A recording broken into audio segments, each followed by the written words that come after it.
sealed. We It's an old, stone and cement floor. Hmm? Cement floor. cement floor. Yeah, it is, it does have a cement floor, but like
Started last year.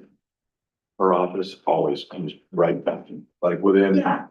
you know, obviously it's her staff, but literally within a day or two. I got two response from her. Yeah, it's very responsive. None of them. They don't want to trust. Exactly. Yeah, well, He did eventually get back. yeah, no, King did. But she's back. Right. All right, we'll call this meeting to order. Just to get started so we can get out of here. And the agenda we're working off of, which John had put together, pretty much has, is suggesting that this meeting be about an hour and a half ballpark. Try not, I think no matter what, we want to be out of here in 2 hours or less. Because it gets unproductive after that. So does everybody have a copy of the agenda? Oh, you guys? Yeah. Okay. So I think the first part is really, I mean, this is sort of the finance committee leading this meeting with the select board. So I would ask John or whoever to come up and start. One thing I wanted to do before we get started is just particularly for folks that aren't on the committees or whatever, if anybody has any specific questions they want to be sure we go over today. So I'm gonna start actually with the board. Is there anything in particular that you are interested in or want to be sure we address? And this is specifically capital. Yes, Okay, yes, I have to find it in here, but we have 7,000 in land acquisition for the town, which is down from 10, which is where it was the 3 years previously. And I want to say that with looking at the view from afar with what housing is working on, I think that should be reconsidered. That amount. so the amount that's in the reserve account is 7,000. Is that what you're saying? No, there's 7,000 budgeted to go Oh, into the reserve account this year. It was 10,000 for a year for the Okay. three previous. And So I'd like we're not more. gonna answer the question now. Elijah Jane has a question about land acquisition and what we're allocating for fiscal year 27, so we wanna be sure we cover that. Land acquisition and development. So I Yeah. just want to make that. Anybody else on the board with a specific question? Okay. Mark, do you have any specific questions that you wanna be sure we cover? Can I add one that's included on the Yep, subject? My question is very simple, I believe. The fire rescue department is recommending that we look into purchasing a boat, fire rescue boat, and they've got a number in there of 300,000. My question and my point is, will there be some effort, in our opinions, to show what it's going to cost to keep and maintain that vessel going forward? In other words, we may have to lease float space from the Shebig Boatyard. It's gonna be hauling, launching, winterizing, and covering the vessel annually. And those costs can be, I believe they should be shown to the taxpayers. yeah, and there is a specific discussion on the agenda about the fireboat, so I think the capital committee has been in discussions with the fire department, so I think they can let us know whether that's something they have information on or not, when we get to it. Yes. Okay, great. Hey, Herb, did you have anything specific you wanted to be sure we covered? No. Okay. Anybody else? Finance committee, you're hopefully you're covering the question feedback. All right, so I think we'll get started with the first agenda item, which is, John, you were sort of gonna explain here. Yeah, am I okay sitting here or are we using these owls? It is reaching you, so as long as you keep speaking as loudly as you are, it's catching up.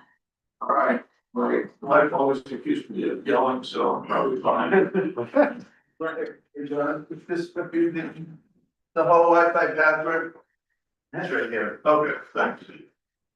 Yeah, I thought I would be able to bring the documents I'm speaking to up on my laptop, but I haven't succeeded so far. So, the first item was just a quick review of what we discussed in our presentation on the 14th. So we've been focused on the capital budget and the municipal capital budget, two pieces, debt service and additions to the reserve account. last year, the current fiscal year 26, the total of those two pieces was somewhere just north of 1,220,000. And we're saying a debt service was 255,000 of that, and 72,000 was put in the reserve accounts this fiscal year. Our recommendation is to target total capital expenditures of $1,220,000 plus inflation. Okay, between those two components. So the work you'll see today, we targeted on the 772,000 that was put in last year, plus a 3% addition. 3% of the total $1,200,000, which is 36,000. And so that brought us up to 772 plus 36,000. And the number we look at might be a little different, but we'll change that as we go. You should expect that this is truly a workshop, because the numbers we put into the capital reserve accounts, based on discussion the last couple of days with Carol Beacon, will need some changes because of perhaps additions to the Stone Pier, and perhaps needing more money for South Shore Drive. In that presentation, we also said we were reasonably comfortable with $10 million in new debt. And we looked at a one-page chart that showed the big projects and the costs of those projects. And there are some changes to that chart that we'll discuss today. But the takeaway from that discussion on the 14th was we were comfortable moving forward with Stone Pier, with the current targets, Wharf Road, South Shore Drive, East Shore Drive, and Bennett's Cove. The next two big projects were perhaps a new public safety building, and then works being done on the Cousins Wharf. And the numbers for those are unknown, but we're saying we shouldn't be proceeding with those other than understanding costs until we've gone through a bid process for the higher priority projects and funded those. So the assumption and everything I just talked about is that the school and municipal budgets will stay close, the increases will be close to inflation.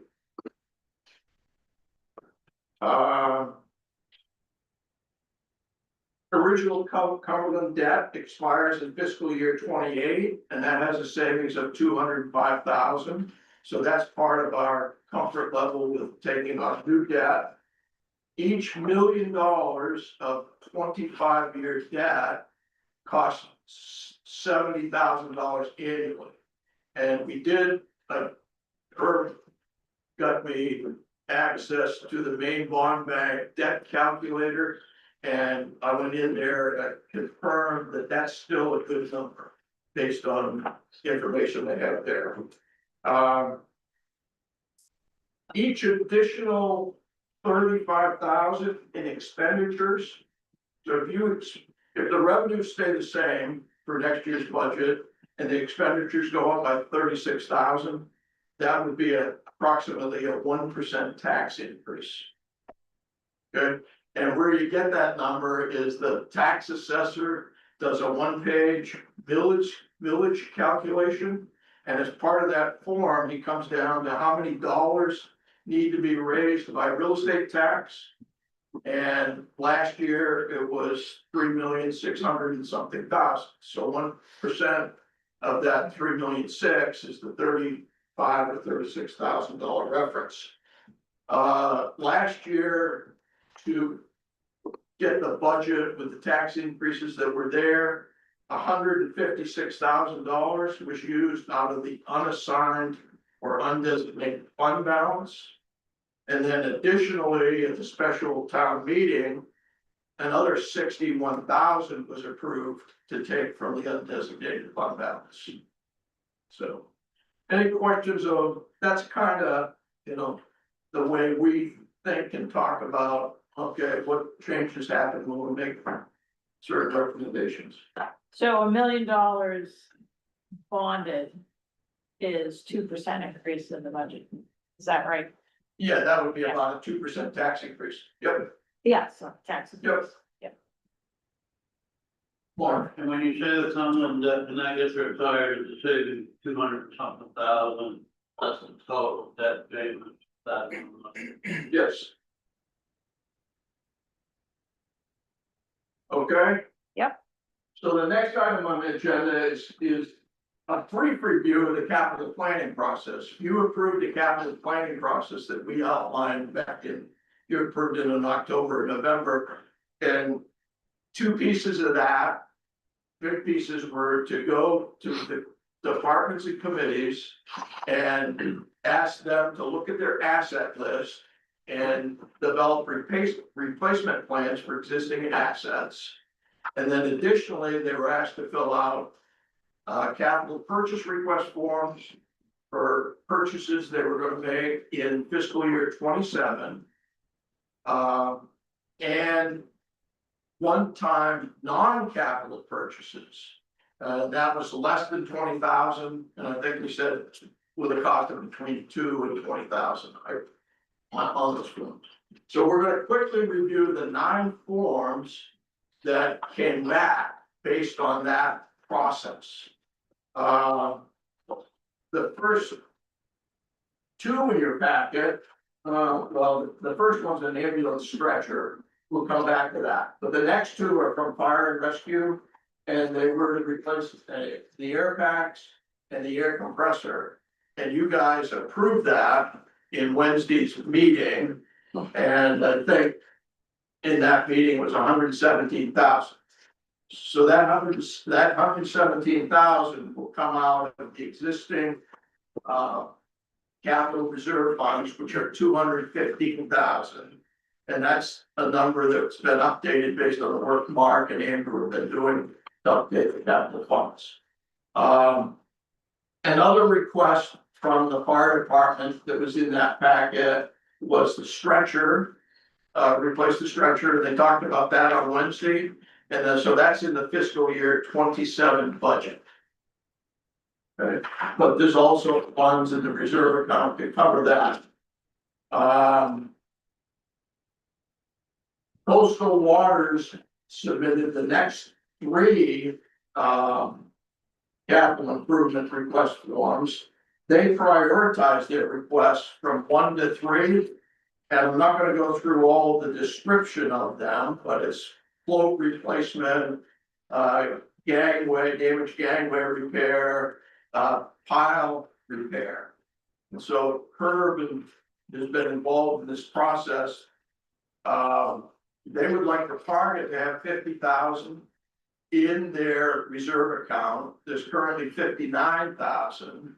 Some of this work, grants are available for, so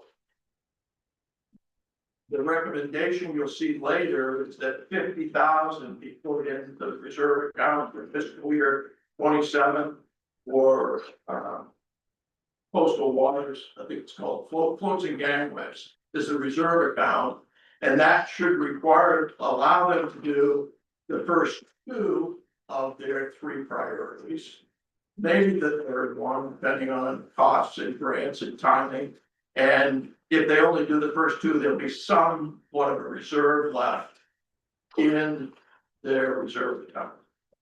And they're comfortable with that, because to try to do 3 might be a stretch on town capacity, etc. How much do we want to add to the reserve?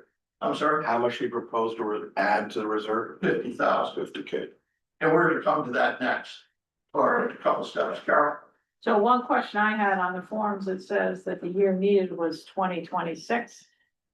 So is this a fiscal year 27 request or a fiscal year 26? We treated it as 27, but it does say 26 on here. So I'm asking Coastal Waters. It wasn't clear on the form whether you're talking calendar year, So, but this is for the upcoming budget, the answer. so we went, Is it for fiscal year 26 or 27? it's for fiscal year 27. And then in terms of the grant programs that we have, the coastal waters has access, is that kind of incorporated in the budgeting? Are you assuming you're going to get the funding? Is that what you're, in terms of the Well, request? they put funding source on this report. Right. The two possible grants are here, So- which support the total cost that's. So we Here. are assuming those grants will be Yes. forthcoming. Okay, Yes. that's all I, Let me put a final, let's slightly finer point on that. The first quote, the priority one. I also put the float that we asked for last year, because this is a project maintenance. So that float has $15,000 raised. We expect to raise another $15,000 for the other float. So that's the fund money that has allowed them to lower our. so technically. It's a wash on float G because we have the money. Yeah. We're hoping to get 15,000 for float H, but we're not 100% sure. And then the replace or, those other two items are not covered by outside funds. Correct. The plate and the float G. So So- that, So in terms of fiscal year, the project, well, G has already been approved, it just hasn't happened, so we put it on there. okay, but it's actually kind of a wash at this point, capital wash. Yeah. Okay. But the point was to keep all these things. No, I just want to be sure I understood how we were thinking about money that's coming in from outside sources and, And do you have every reason to believe that we're gonna get the float H Oh, funds? they love giving that money away, yeah. I mean, nothing's changed on I that. wish it was $150,000, it's $15,000, and it's a maximum $20,000 with a 25% match. And when will you know about that? The grant doesn't open up until March, and they're usually pretty good with, with a couple months. So you haven't actually, a grant to be applied for, okay, and then the money for float G is in the bank? The grant is in the bank. Yeah. So it's a, Reimbursement? yes. Yes. Okay, So, What we just recently did is we sent them the first half of it so they could start building it. And then when it's done, we have to pay the second half, and then that's when I sent proof of full payment to them. And then they send us, the check back, so. so that's actually gonna work? Yeah. Oh, great. Yeah, Justin let me know, and then we sent the $7,000 within the last month, I think, or so. Great. But, yeah. so that, I just wanted to understand how. Yeah, and part of that discussion was, is it fiscal year 27 or 26? This is the first time we went through this process. And we know that we wanna make some changes to the form and better educate the committees and the departments. And we're probably gonna ask for 3 to 5 year plans to be documented on these forms next year. And along with what John's saying, I'm making a note, we have on base camp a reminder for Tuesday to update the form through the next rev on the form. So if you have suggestions, we picked up some along the way and you're not on base camp, just send me an email, a suggestion to improve the form. Because we're gonna do rev 2 on that and we'll do. Just a quick question for Yeah. Vika. So Vika, how do we handle that? So what I heard you just saying is that the grant, we basically an approved grant, but we actually pay the vendors and then get reimbursed by the grant. So where is the money to pay the vendor before we actually get the reimbursement come from? Generally. So, what we're doing is, and this is something that we recently asked Mark about, because we don't wanna pull the money out of the reserve account and then put it back, it just gets all wishy-washy, so we have basically our general ledger cash account. We pull the money from there to do, the payment. And then when we get, and then we, pull the grant match fund out of the reserve. So the first payment is $7,000, just kind of comes out of the general cash account. And then the second payment will be partial out of the cash account and then, the grant matching fund out of the reserve account. And then when we receive the money, we put it back into that cash account, so that account is a wash. And then there is no impact to the reserve accounts fluctuating.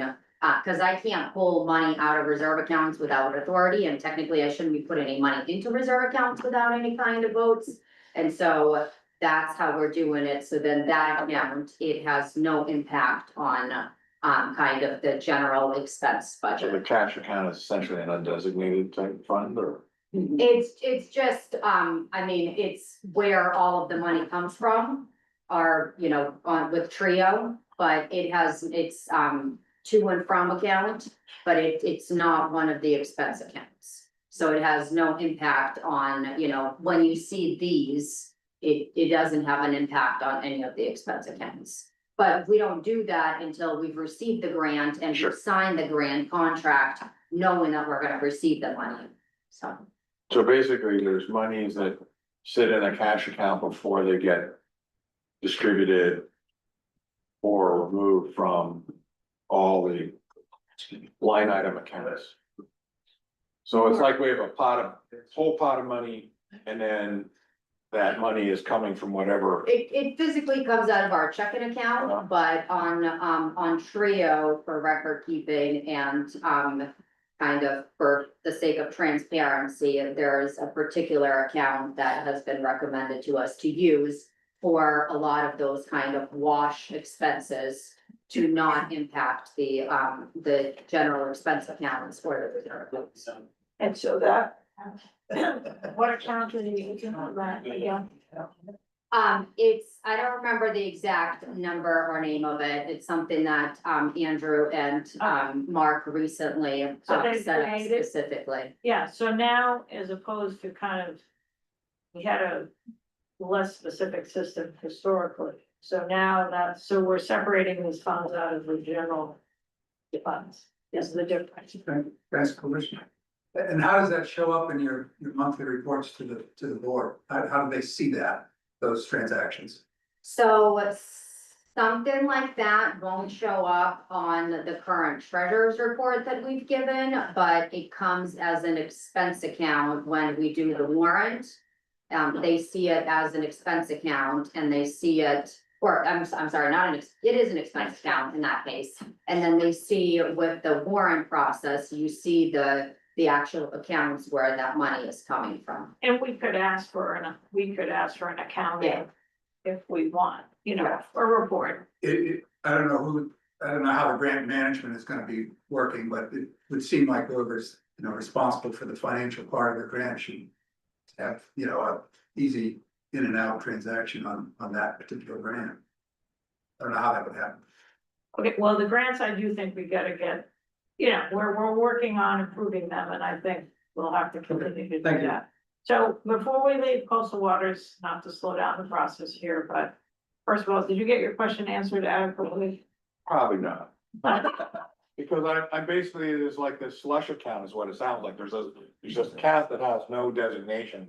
The money's in and somehow ultimately it goes into or comes from the line item accounts that, we see on our report. So I was just trying to understand. I would say there's no money in it, it's just journaling to show the transaction.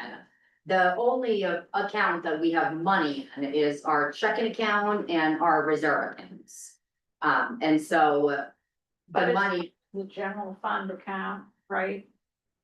it That's the might be, the easiest thing might be is if you come into so the accounts that you guys see are kind of the accounts that everything's designated, but then on our end, there are like to from accounts. There is a lot more in Trio that when it comes to journal entries that we have to do to appropriate it accurately, so when we have something like a grant coming in and out, it's not having an impact on Yeah, I get that part. the regular expense. But I mean, there's hundreds of them. It's absurd. But there is a to from account so when we do something in the expense accounts, it impacts the to from account. And they're all intertwined. Right, I was more concerned like the actual physical money, if we're paying for something that's ultimately grants. That doesn't reimburse, where does the money, where does the actual cash come from to pay that? When we haven't received the grant monies? And I understand you don't wanna have the reserve account going up, and I get that. So I was just trying to understand what's the container that's holding cash that we're freely able to pay vendors before we get the grant reimbursements? And it is the general fund. It's the general fund, and then we have a new account number that will kind of keep track of that, which is better than what we had before. So I think we should spend some time kind of understanding the whole grant management part, but I would suggest that be part of, Yeah. you know, maybe a little further down the track as part of the budget meeting, one of the budget meetings, because there's been some changes, and I will tell you, at least on my experience, these grants have all different kinds of reimbursement criteria. And then the other part is, I think we do need to discuss as a group, kind of how we're gonna, who's responsible for managing those, because I'm a little leery of just having committees manage grant funds, so, and we've had some issues with that. So I think that is a good agenda item coming up in the future. And I think we can prepare a better, you know, a more comprehensive explanation, so we be more productive. I agree, I'm not 100%, I think I have a better understanding, but I think there are some, particularly some of these federal funds, we really are gonna be nailed down on them. So just one, With the federal funds, we have, what we've done at their suggestion of Mark is. We have a specific general fund for the FEMA and a specific one for the CDS money. So those are gonna be their own kind of general funds where That's anything FEMA related is only gonna come in and out of that. And then we now have, checking accounts that we've opened for the CDS and for the FEMA. So FEMA money has gone into that account. And then we have special checks, which are completely different colors, so it keeps it totally separate. and I guess what I would say is, for example, the wildfire project is federal money. And it has a lot of requirements for reporting, and I'm not suggesting we open up a separate account for that, but I think we need to be buttoned up as the person who seems to be at the end of the line trying to figure it out at the final report. I don't wanna have to do what I've been doing before, so I think that's worth a conversation, and it would be even helpful to have the finance committee in that, but I don't think today's the best time for that, so I understand you still have some questions, so we'll come back to that at a future meeting. The last question I have for coastal waters is, you guys have fender piles at the stone wall, way I understand it. And I'm wondering if this is something we should be incorporating into the Stone Pier project. It would be great, I mean, if you incorporated that into that project, they're in pretty much decrepit form, and I'm a little concerned about the safety. And I'm not, Using those. where are these? I guess I'm a little. It's the 15 miles on the eastern side of the wharf where like Jeff Putnam ties up and Alex ties up and puts their Okay. gear on and off. Up on the narrow. On the narrow, on Up on the the end. neck of the wharf, so Yeah. I think my recommendation is we incorporate that into the Stone Pier project as a whole. And we sort of have a couple different elements, one is Wharf Road, one is what I call the head of the wharf. And then the other thing is sort of the commercial fishermen, recreational boats, and it would be those fender piles. DOT had some interesting recommendations on how to reconfigure the floats out there that I think we should talk about with coastal waters, so we could kind of turn that into its own project, and maybe we'll have 3 elements to that project. We did just hear from the engineer about, you know, what's the deal with the wave break, because it is described as an element in the original GEI kind of cost estimate, so I think it would be worth a conversation with coastal waters about that and make sure we're all on the same page, but my recommendation is we move that into the Stone Pier kind of master project. It would be great to get a formal communication to that effect back to the coastal waters, so we have. Well, our record. I think what we'd like to do is have a meeting with coastal waters to discuss and then decide, and then we can. Ma'am. No, I mean, that's, I don't wanna. No, I'm not being facetious. No, but I mean, I don't wanna say this is the way we should do it, I want coastal waters to weigh in, but it makes sense to me, it's not a huge chunk of change. But it would make sense just to incorporate it into the whole thing, and we may, you know, the more money we need, the better, the more money we might be able to get. The working waterfront grant, Right, that would be a great one. that would work for that grant, and the thing with that is I do want coastal waters to provide some input and finance committee to that grant, so we're gonna be looking for a contribution from both of you guys for that application, which is due in the beginning of March. I'm And- sorry, that's the first part of it. Yeah, because you were talking out of turn in here. Goes down. So it's, the Working Waterfront Grant, which is up to $2 million. Vika's been schmoozing successfully, so we have, she's doing a great job, and somehow she and Chris, I spent a lot of time with Chris Mayo on Thursday. so anyway, the good news is, hopefully we can be eligible for some money there, and I think I want Coastal Waters and Finance Committee to provide some letters of support that are specific to why we need this grant, and so Coastal Waters is primarily commercial fishing, kind of concerns, and Finance Committee, it's like the gap. I think we have enough information now that we can say, we have a real funding gap for all the infrastructure projects, here it is. And that's why we need this money, which is more compelling than just saying, please give us $2 million. So anyway, I think that's, Chris Mayo encouraged us to apply for more ships. Yeah. He said they've got money that they wanna give away, so any projects that we can think of that we can apply for a ship, we're able to apply for it.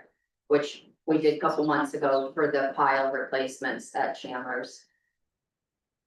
So my question, and I don't need an answer, is that if the maximum is 20,000. Why, is there any way to maximize that we're hitting that $20,000 goal every year to apply for? Well, the Right. project cost is 20,000 with a 25% match.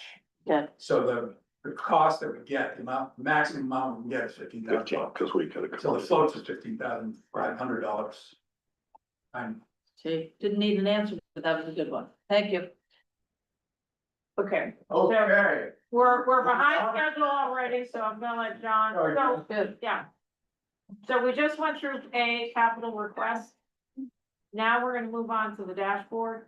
Oh, we didn't finish all the capital. Oh, okay. So the next one is from, Oh, public the works. road committee. Yeah. Okay, and so you'll see that there's a plan to maintain the roads that has a cost of $405,000. Okay, there's $85,000 in the reserve account. We need $405,000 in the next 2 years. So when we get to the capital reserve funding, you'll see that 405 minus the reserve account divided by 2 is what's in there for roads. After that, the annual number last year was 85,000, so there's gonna be some inflation to that, but going forward, year 3 and beyond, if we maintain the roads and have a good plan, hopefully we need to put 85 or 100 in, not 159 or whatever's in there now, which we'll see in a minute. Any questions on that? This was good work, and they had an estimate from a contractor to support this work. That's recent. Yes. Yeah, And this does not include Wharf Road. no, Correct. Thank you. Right. Okay, there's one for the fire boat, which you had a presentation on, and we're gonna, another agenda item is to talk about options to fund the fire boat. The only thing I'd say on this is the fire department submitted 4 purchase requests, and they updated their asset list. And if you went by that information, then the 2 things you approved this week were the highest priority. The fire boat says ASAP. The stretcher says fiscal year 27. And then the next item on their list would be a tank truck, which should have been 5 years ago. But they say they don't wanna buy the tank truck until they have the new public safety building. So So that's a general understanding of what their priorities are. and I think what we should do, the select board should ask. Should go back to the fire department and ask them to specifically prioritize these requests. Particularly, we've got two that we've already just approved. Which presumably were the most urgent. So now I think we need to go back and ask them to clearly prioritize. You know, if we have any requests for fiscal year 27, what is? And I think that's a reasonable request. And you know, we maybe should have had that kind of on these forms, so Coastal Waters did that. But I think that's something the department needs to come back with. How does the board feel about that? I'd rather not be the entity that decides which one to do next, because I don't know what the. When it says something like as soon as possible, that's vague, it's, denotes urgency, but it's also, yeah, possible in 5 years, I mean, it's So- got a range of time. So can I sort of get a consensus of the board that an outcome of this meeting is that request? I don't think we have to vote on it, but. I would say, so I also want to see more accurate budgeting predictions from the fire rescue. When you say budgeting. Well, what they budgeted for, what's being spent, it looks like there's more flexibility, which You're is. talking about in the department Yeah. operational budget? Yeah. Okay, And because I think that reflects some of these needs. okay, And so, long-term planning. okay, so I think we can put that together as an ask to the fire department and give them. You know, a week or two. They might need a little bit of guidance, because yesterday when I spoke to Ralph, I asked if anyone from the fire department was gonna be attending this meeting, and he said no. He couldn't, he was gonna try to see if Denise would come. I asked if Denise would be able to answer the questions, if the board had them, he wasn't sure. But I said that the big priority that the board has, from my understanding, is having an understanding of what their priorities are. And the answer was that, they've sat down with the finance committee several times, and they're, as in the fire department, is under the impression that the finance committee knows their priorities and has that, handled. So I think if that's the ask from the board, we might need some clearer Yeah, and that's direction. why I just reviewed. Yep. Based on the discussion, here's what I see as the priorities, but to Carol's point, I don't think the finance committee should be the No, kind of the final decision maker as to what their priorities are. And an example of that is we got various messages as to the target date to replace the ambulance. And at the end of the day, I picked the date, and that's not the way it should happen, right? So we're talking about ambulance, stretcher, fireboat, building and tanker. Can we just, you know, either the board or probably the board, just ask them? This is our understanding based on our discussions today, that the priority is X, and let them respond to that, Prefer not to. no? No, because I think it's on them. And I think even if we prioritize, I just think this is a request that the department, we've asked this already, and so I do think if it takes, you know, a member of the finance committee and a member of the select board and Vika sitting down with them to help them think through the prioritization. I think the other part of it is, it should be the department that makes that decision, like it was with Coastal Waters, they did it at a meeting, I'm assuming. Right, so I think it's important that everybody's on board with what the priorities are, and what we've had historically happen is things come up as almost an emergency kind of situation because they weren't prioritized. And so I think, I personally think it would be more productive to have the fire department as a whole decide what their priorities are, and there may be differing opinions. That's not something for us to navigate, so we can help, but I think that's the way it should be for any of these departments. I agree, it does, and all of the, we're in the ping pong stage, of working on this now. You can tell by what's happened, I talked to Ralph the other day with the library before the meeting, he's Dr. Viva, so we're ping ponging. He'd have a meeting with all stakeholders sitting in the room. And I do think that you know, and not everybody agrees with me, but part of the prioritization is how much money do they have? So it has to, so you have to sit down after the approval the other day and said, you spent this, you have this much left. Now, Yeah. the priority is important enough when you ask for $1 million bond, this is what happens to taxes. Explain them to it and help them understand a little bit better. But all four stakeholders in a room at once. Yeah, and I would just say that also the timing works. For example, a stretcher is gonna be much quicker than a fire boat. So that's gonna impact what budget cycle that's following. And there's been more information about the stretcher, about why they can't do it right. So there's a lot like we need to. So everything has addendums on the end of their request. And it's nobody's fault, it's just the process. So Right. I think that's what we. If there were to be such a thing as grants for fire boats, would that be something that fire should Yeah, pursue or the town should?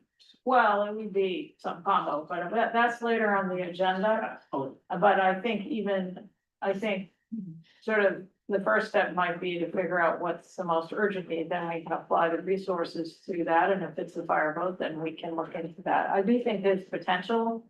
It's kind of a moving target on the federal funding was sort of more stable a few years ago, so it's hard to know. I looked at that. But anyway, I think, I understand what you're saying, Earhart, that we could just prioritize and have them respond. But I think a meeting, as Chip described, would be more productive, and partly to get them in the routine, and also so that if somebody from the finance committee is willing to attend, so they can say exactly, you know, if you need to bond $1 million in the next 2 years, this is what it's gonna cost. This is how much money you have left in the bank, and, you know, kind of providing that guidance, because as myself on a committee, it's hard to know those, you know, that stuff. So, and I would recommend that we ask VCAT just to set up a meeting, and my perspective is we can't approve any of their capital requests till that occurs. I am trying to set up a meeting with them, hopefully sometime next week. We're still working that out to discuss the operational budget. Can I maybe make a suggestion to see if like John and Earhart could join me for that discussion, and then maybe if hearing their, breakdown of the operational budget and everything, because that is also increased significantly over the last couple of years with all the maintenance that needs to happen for different things. And so, with that discussion, bringing the capital discussion into it, would that be something that either of you be able to do if I can set that up? Sure, Can I include you on the coordination of setting up that meeting? So we do both, we do operational and Yeah, capital. That's fine. It's hard sometimes to get Ralph into a meeting with a schedule, and so I think if I'm already trying to set up one to do the departmental with him and Denise, it might be the best and most quickest way that we can add the capital discussion into it. Yeah. And I think if you could get maybe another person from the fire department in that meeting, say Doug, who, you know, or somebody who sort of represents the fire department, just so that it's. Jeff Westcott is the Jeff. president of their nonprofit, and so they also, I think, Maybe Jeff. that- You would know, but I would say a would be couple helpful. people, because I think it's, just so it's, you know, more spread I out. don't have my calendar, maybe offhand Thursday's not available for me, but otherwise, I'll send out an email and include you guys. After Wednesday, I'm away until the 24th. So maybe you can grab Chip Somebody, yeah. or Jay. I don't know what their schedule is. Yeah, so related to this, I don't think the fire department and Ralph, we're gonna look at the detail in the dashboard for the replacement of existing assets. I don't think they understand those costs and where they're coming. Right. So that's part of the prioritization. Right. And then I think, you talked about grants, but I think it's also important to know what the nonprofit has for funds and what their plans are for doing things. And if they buy something, does that become a town asset, and does that need to be listed as a town asset, so it's covered by insurance? Do you want it as a town asset? There's a somewhat important subject there.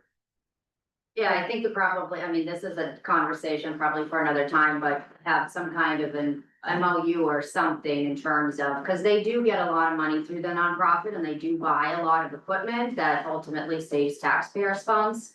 But that equipment does become town property, Right. does become an asset and covered by insurance, and so.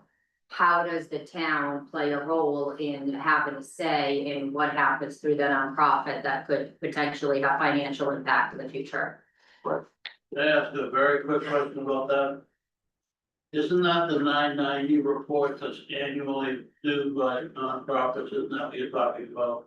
Well, but it depends on what they have to file for a 990, and I think this is sort of a bigger issue is, you know.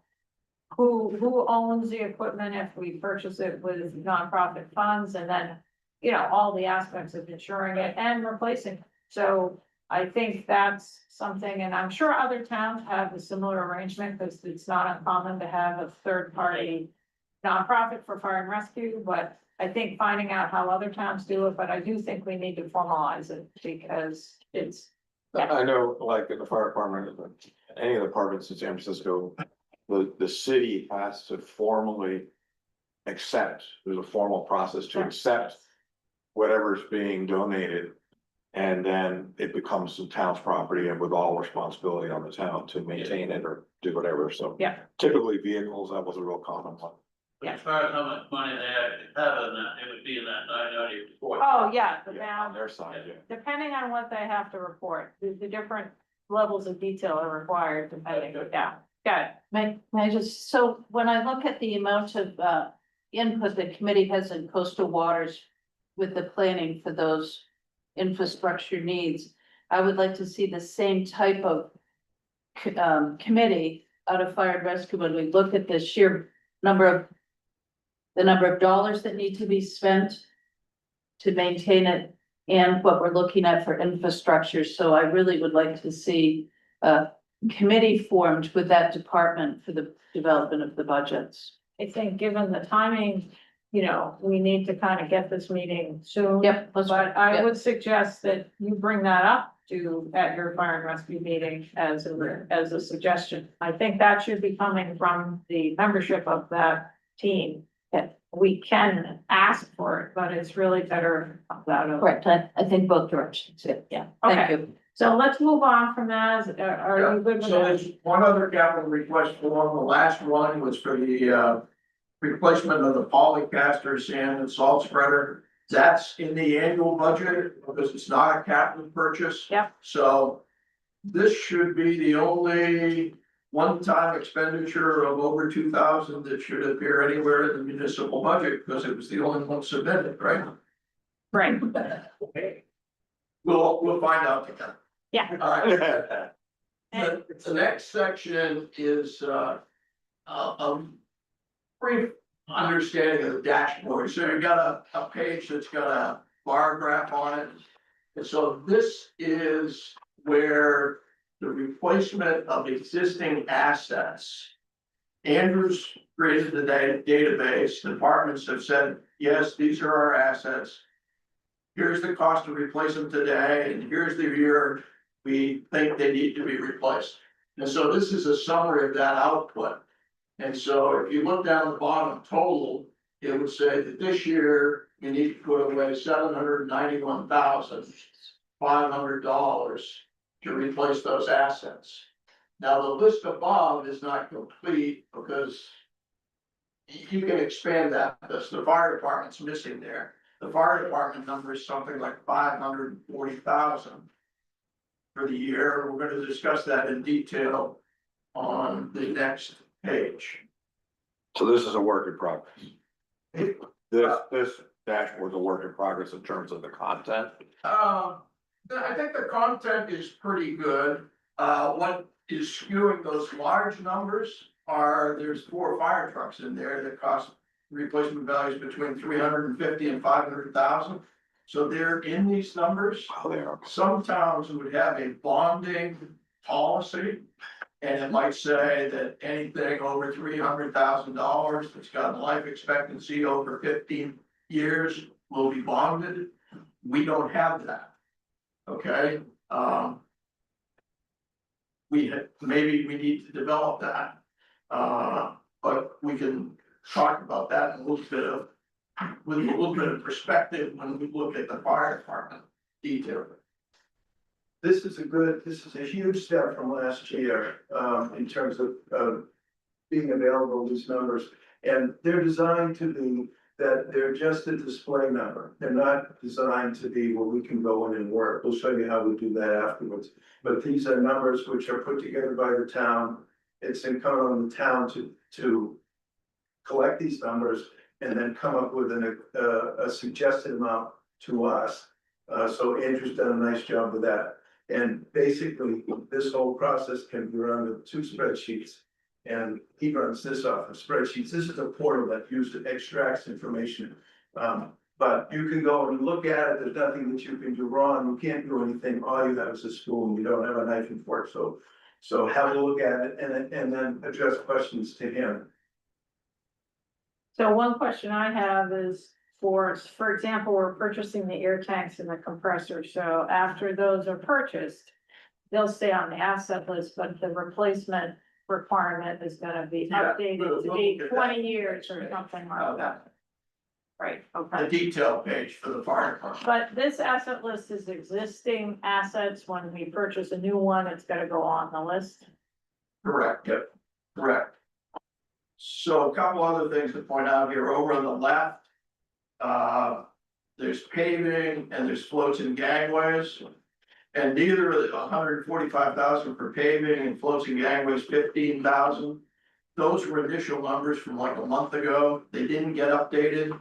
The finance committee can't update anything on this list, and the town maintains this.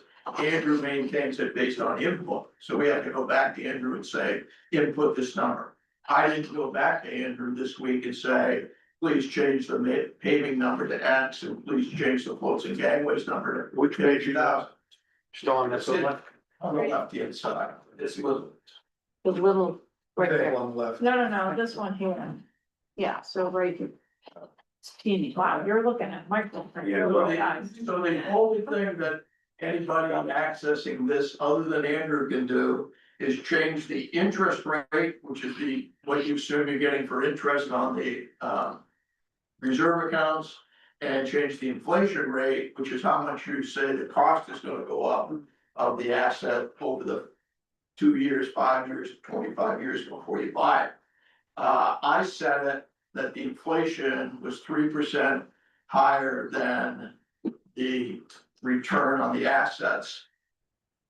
Because the formula he uses to predict annual costs isn't as sophisticated as it might be, and we might look at that next year and play with that.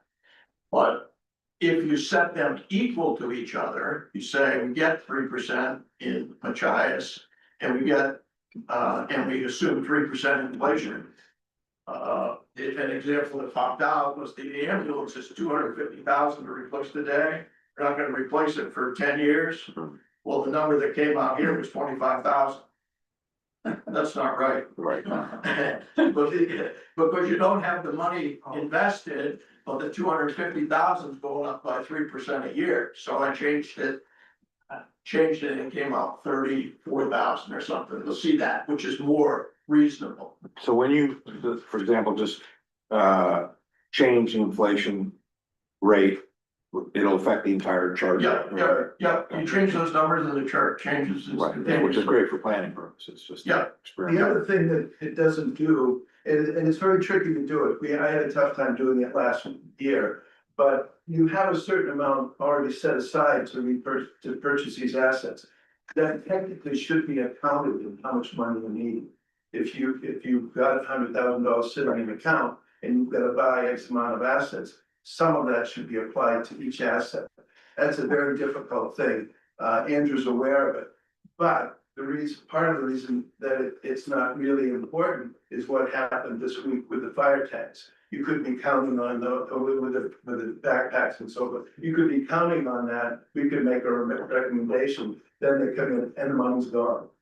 So the recommendation you made was assuming that they just spent $100,000. So that's very fluid. Right. Just so that you understand, they're not really connected in there, but this is more for a way for you and department heads to go in and see what they think they've got if they're looking at what's in it, what's. Oh, it's great. So let's move on and look at the detail for the Yep. fire department, which should be the next page. And, Can I ask one question before we get started? yes, sir. At our last meeting, I noticed that there were no assets under coastal waters. There's one asset under coastal. Is there a reason for that, where we define No, 8 or 9 no, assets? it wasn't based. No, I don't know the answer. The plan is clear, But they should, Your I plan. think they should be there, and we need to refine how we work with, how we input information into this dashboard for roads, for both systems. Yeah. Maintenance of systems. So anyway, fire trucks, 540,000. That's not the number that we're recommending for additions to the reserve accounts. The number that so look at the detail a little bit. The first one is the international tank truck. That's the tank truck that should have been replaced 5 years ago. It's really old. They don't want to replace it until we have a new public service building. If you replaced it in 2029, 3 years, you'd reserve for 27, 28, and 29. You need to put $187,000 away, which is $550, okay? So I'm assuming when we replace that truck, we're gonna bond it. So I subtracted that 187 from the 540. All right, then the ambulance, that ambulance should not be on this, it's. Rescue has a different account, we skip the ambulance. Then there's another fire truck that we need to put 90,000 away every year between here now and 2033. Then there's the next fire truck 5 years later, 43,000, the next fire truck. 5 years later, 33,000. So in the number that we are recommending, there is money for all three of those fire trucks. That adds up to 160 something thousand. And that would be, we pay cash for all of these at the time we purchase. Yeah, we had the funds to not bond and to pay for them. Okay, Okay, but this is obviously a place where if you run short on reserve accounts, you can kick the can down the road. You can say, oh, we're gonna bond it. But the other thing you can do is you can say, well, we're gonna have to wait 2 more years. You can change the timing a little bit. We'll show a model that we started working with, to make that decision, was it better to bond, Okay, or was it better to, use with? yeah, the next item is the air tanks, so I subtracted that because we're already buying it. The next item is the air compressor, so I subtracted that because that's being bought out of reserve funds. And then our pro stretchers down the bottom.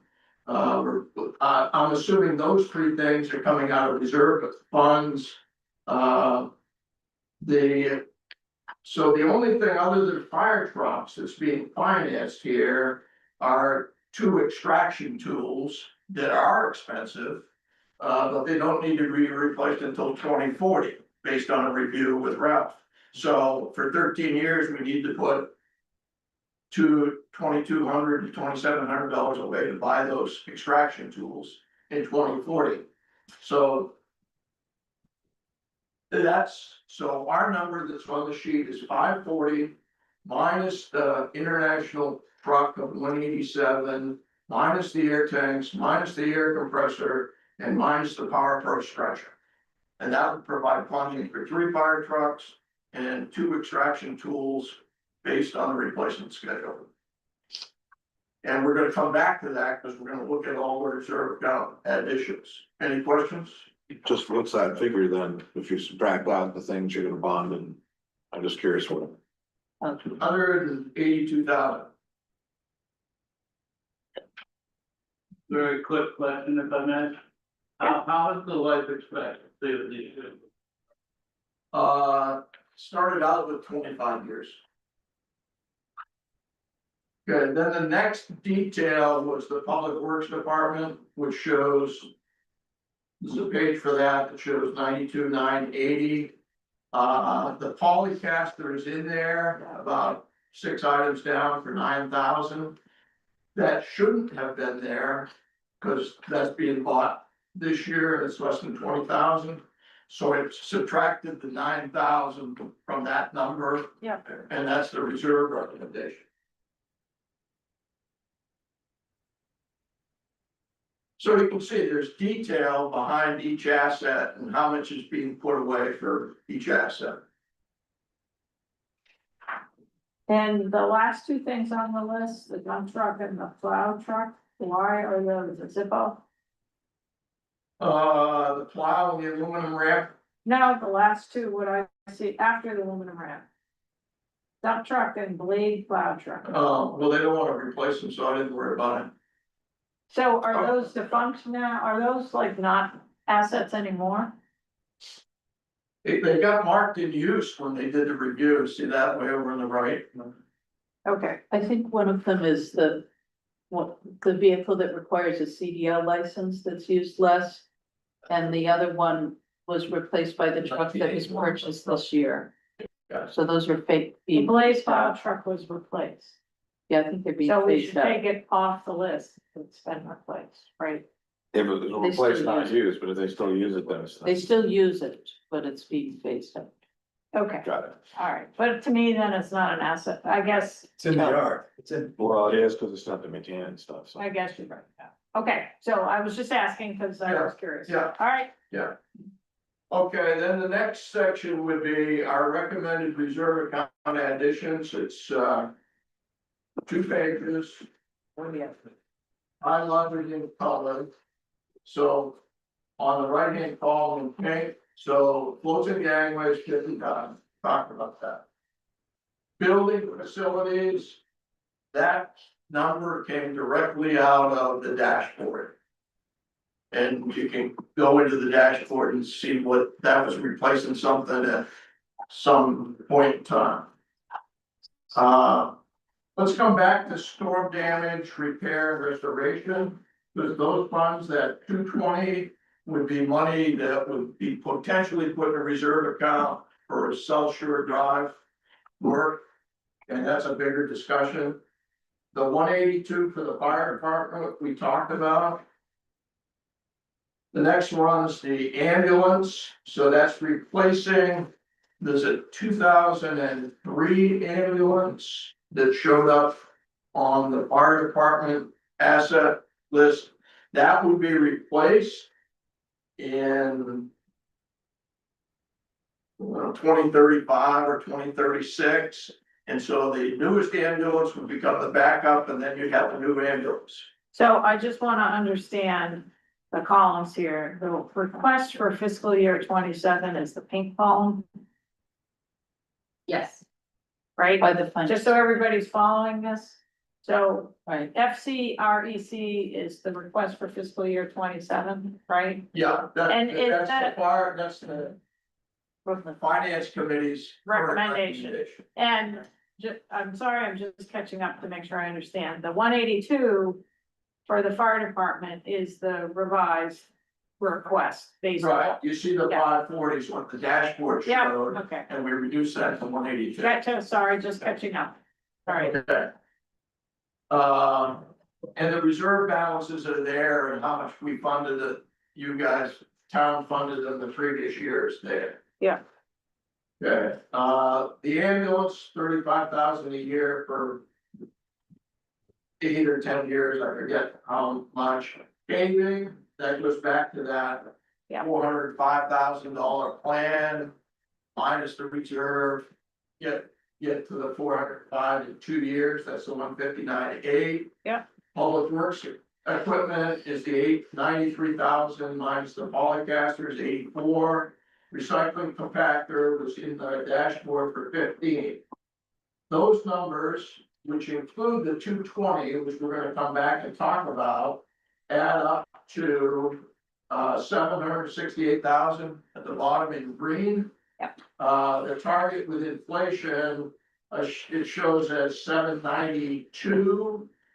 I think it should be 772, which was last year's number, plus 36,000. Which would be 808.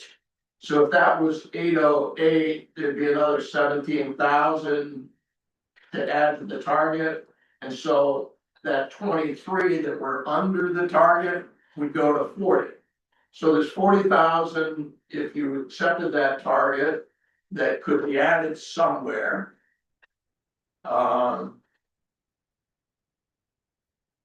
The fire department has a lot of flexibility. If you say, well, we need one someplace else, we can decide to bond the fire trucks or move them out a couple of years. And so the next item on the agenda was to discuss in detail roads, Stone Pier, South Shore Drive, East Shore Drive, and fire rescue vehicle replacement. Can I just ask a couple of quick questions about this? Yep. So. Fire department is what we're seeing on the dashboard, that's fire department only, there's sort of a separate department request for rescue. EMS, Yeah, it's just one rescue, just as an ambulance, that's the only asset that shows up. but that's, I mean, are we tracking sort of? That's not on the asset list we have here, because that's sort of treated, It's in the dashboard, but it's separate. I didn't print out the page. Yeah, okay, and then public works, the recycling compactor, same thing. That's not, I didn't see it on the public works list, is that solid waste, is it separate? There's a reserve account for recycling compact. Yeah, that would be solid waste. But it's not on this dashboard printout, because this is, right? Correct. I think it's in the dashboard, but it perhaps. The one page display didn't show all the accounts. Oh, It was a okay. drop down box. I Okay. should have expanded that. That's all and right. Printed the whole page. So it is in public works, and it's been on the radar for a while. Yeah, but. And then when I look at 9035 vehicles, is that vehicles townwide, or is that like non-public works vehicles? Yeah, Okay, it's got a reserve balance of 7,000 or 3,000 or something. okay, just. And so what you're saying is right now, the differential between what you're suggesting and kind of is about 40,000? Right, Okay. yes. Anybody else have any questions? Sure. I'm sorry, I'm a little slow to catch up here, but any of you guys have any, the board? Everybody's following that? Okay. Well, I'm just saying that, so. The deficit there, the 40,000, whatever you're saying, at the current rate, or, Versus the target.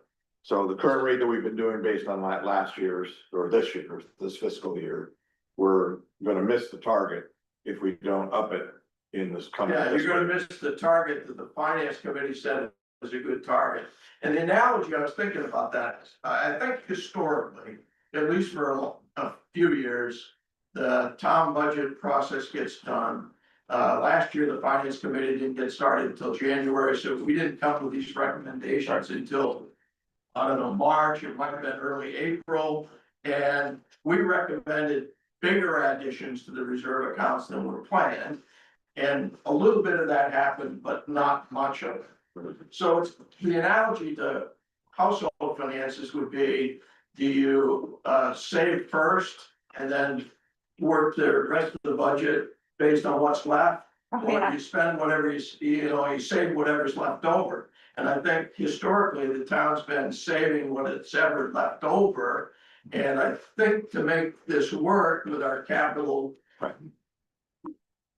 Large capital requirements, we need to save first, and we need to try to hit these targets if we're gonna be successful.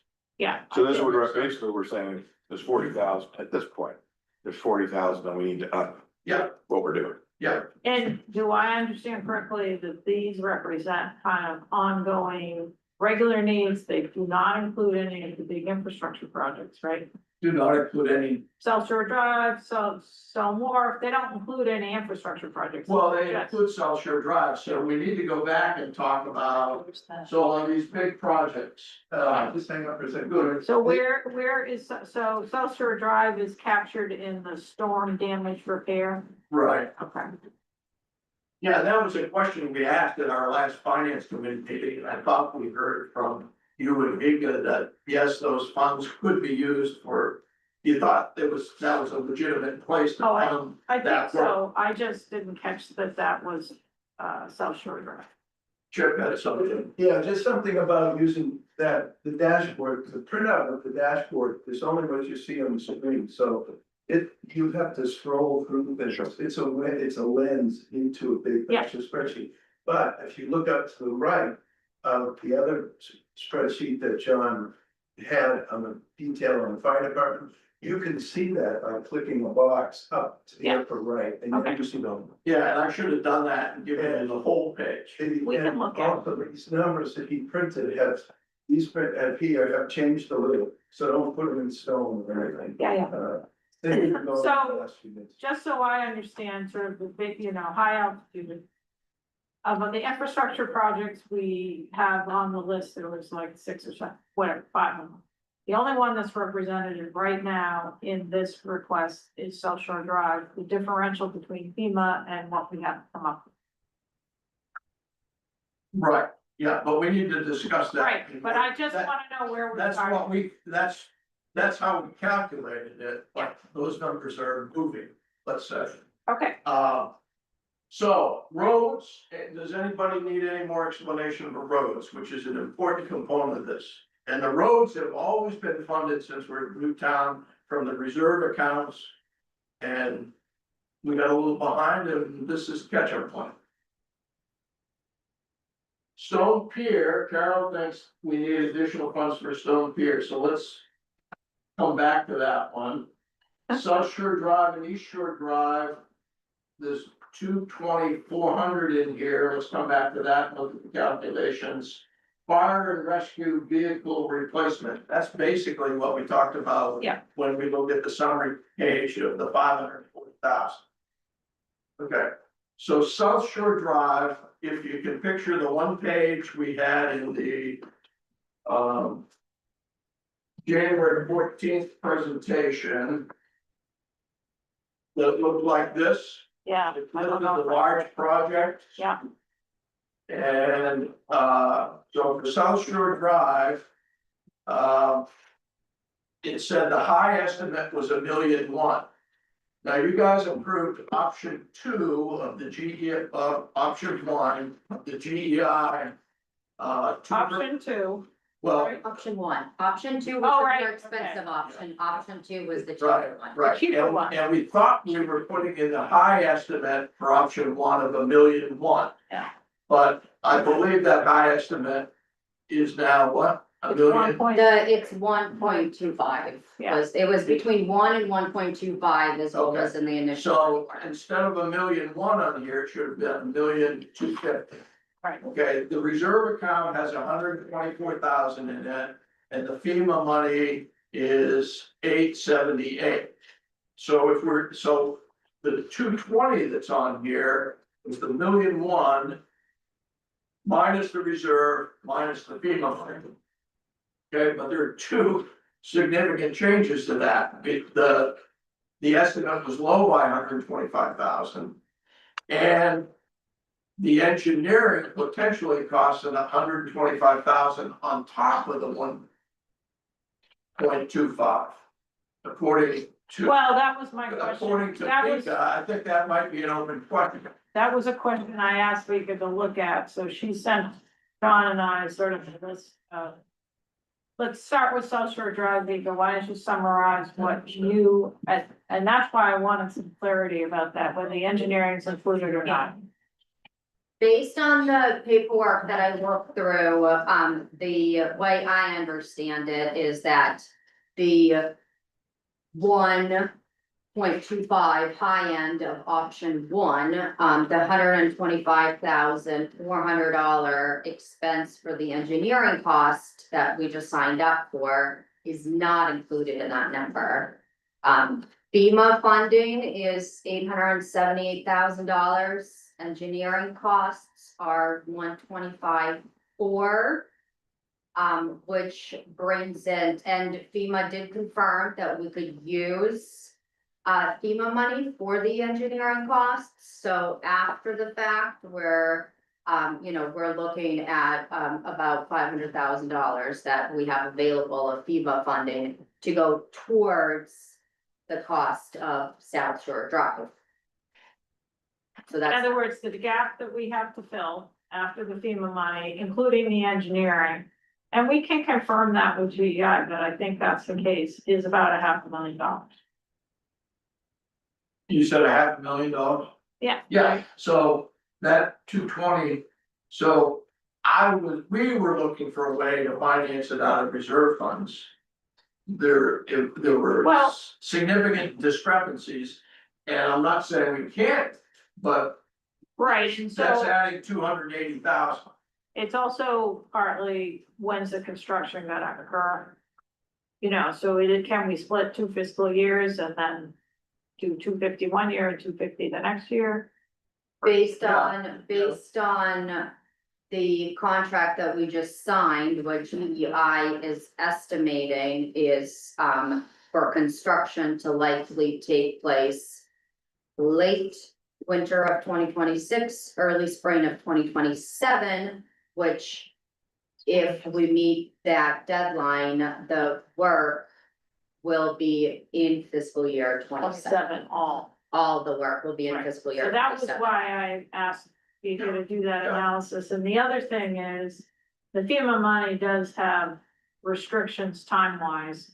And we already, and so for the other people who haven't seen this, the current extensions already have an extension, that expires the end of September in 26. There is, I guess, I assume the potential for another extension, but there isn't sort of an indefinite extension. And what I've been hearing on a project I'm working on that's NOAA money is no shock that this administration is looking for excuses to, pull the plug. And so we do kind of want to be fairly aggressive about trying to meet the deadlines. In the past, they've been very relaxed, but I don't think we should assume that in this case. When was the current one expires when? October or December? October 1st, it expires, 26. FEMA. The 18 months is really the time frame that they hit for kind of the initial deadline, and then after that, you file for extensions.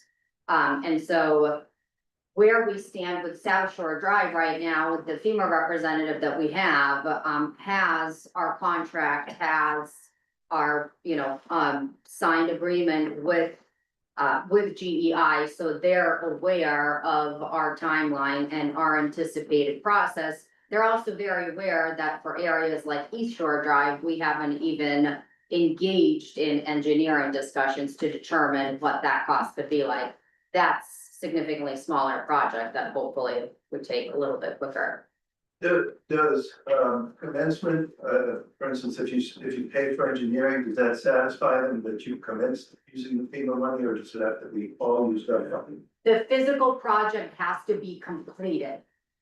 So, And I think given the post-storm situation, we probably can get an extension. Under normal circumstances, this would not even be like the question, but I just want to bring it to people's attention that there is sort of, in addition to the financial situation, a timeline, and we don't want to drag it out too long. That's my recommendation. It's not any factual information. And so on this one, so this one, I think GI is full pedal to the metal. I think we could potentially make this schedule. So it's really just coming up with that difference in cost. I'll remind the board that we did have property owners offer to contribute towards this. It gets a little complicated, but That's another potential source that we have kind of put on the back burner. Their concern, I think, was that it would not get approved at town meeting. In other words, but there were two different options on the table. My sense is they were hoping they could purchase the better, what they consider the better option. That's already off the table, so I don't know how much, how much capacity or interest there is in contributing towards this, but that's another thing behind the scenes. Then the third thing, separate from, or maybe even in addition to this infrastructure grant that we're talking about for the Stone Pier, there's another infrastructure program that we could potentially apply for the differential. So, but again, no guarantee. So I think looking at, kind of looking at this one realistically, this one I think could happen on time. And then East Shore Drive, I think we probably do not need to get on the stick. And I guess one question I had, Vika, was the 144,000 from FEMA. Was that based on an estimate I thought it was more money than we expected, and what was the estimate we gave them for repairs? Initially, of East Shore. For East Shore Drive, so with East Shore Drive initially, it was just a small little Right. portion, and so. When we had a new representative come in, they looked at the full scope of the road. And so that's why the number ended up being increased more significantly than it had initially. Because they're looking at the full length of the road and damage. Recognizing that little part of it, experienced far significantly more damage than the rest of it did. So we got way more money than we really asked for initially, right? So, Yeah, Yeah, they were generous. two questions. One, same thing with the Stone Pier happened. just to Yeah. revisit, so South Shore Drive was 1.25 million is estimated, 875 FEMA grant. GEI, we're anticipating 125. Yep. 400, okay. And then the East Shore, how much do we, East Shore Drive, we don't have a lot of information. FEMA has given us 144,000. My hope is that we can do that project within that amount. That would be almost the way I would design that project, is that we don't go above that cost. So that, because again, that project sort of expanded through the generosity of FEMA.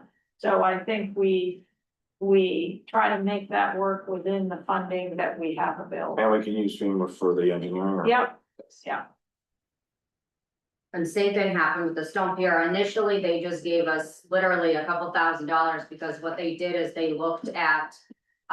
If you recall, shortly after the storms, Public Works went in and basically patched some holes.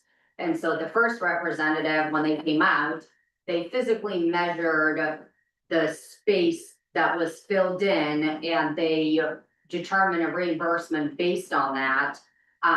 With the new representative, what they did is they measured the stone wharf itself. And they looked at a quote that we had received for repaving that, and they kind of nearly met us almost at that mark. Giving us $137,000, assuming that that's what the cost would be to repave stone wharf in its entirety. Which was, we kind of threw it out there, said it was storm damage, and they agreed, so, it was a good outcome. The photos of it being topped over with water contributed to that. So any more questions on kind of this topic? Particularly South Shore Drive, is everybody clear where we're at? So, yes, I do.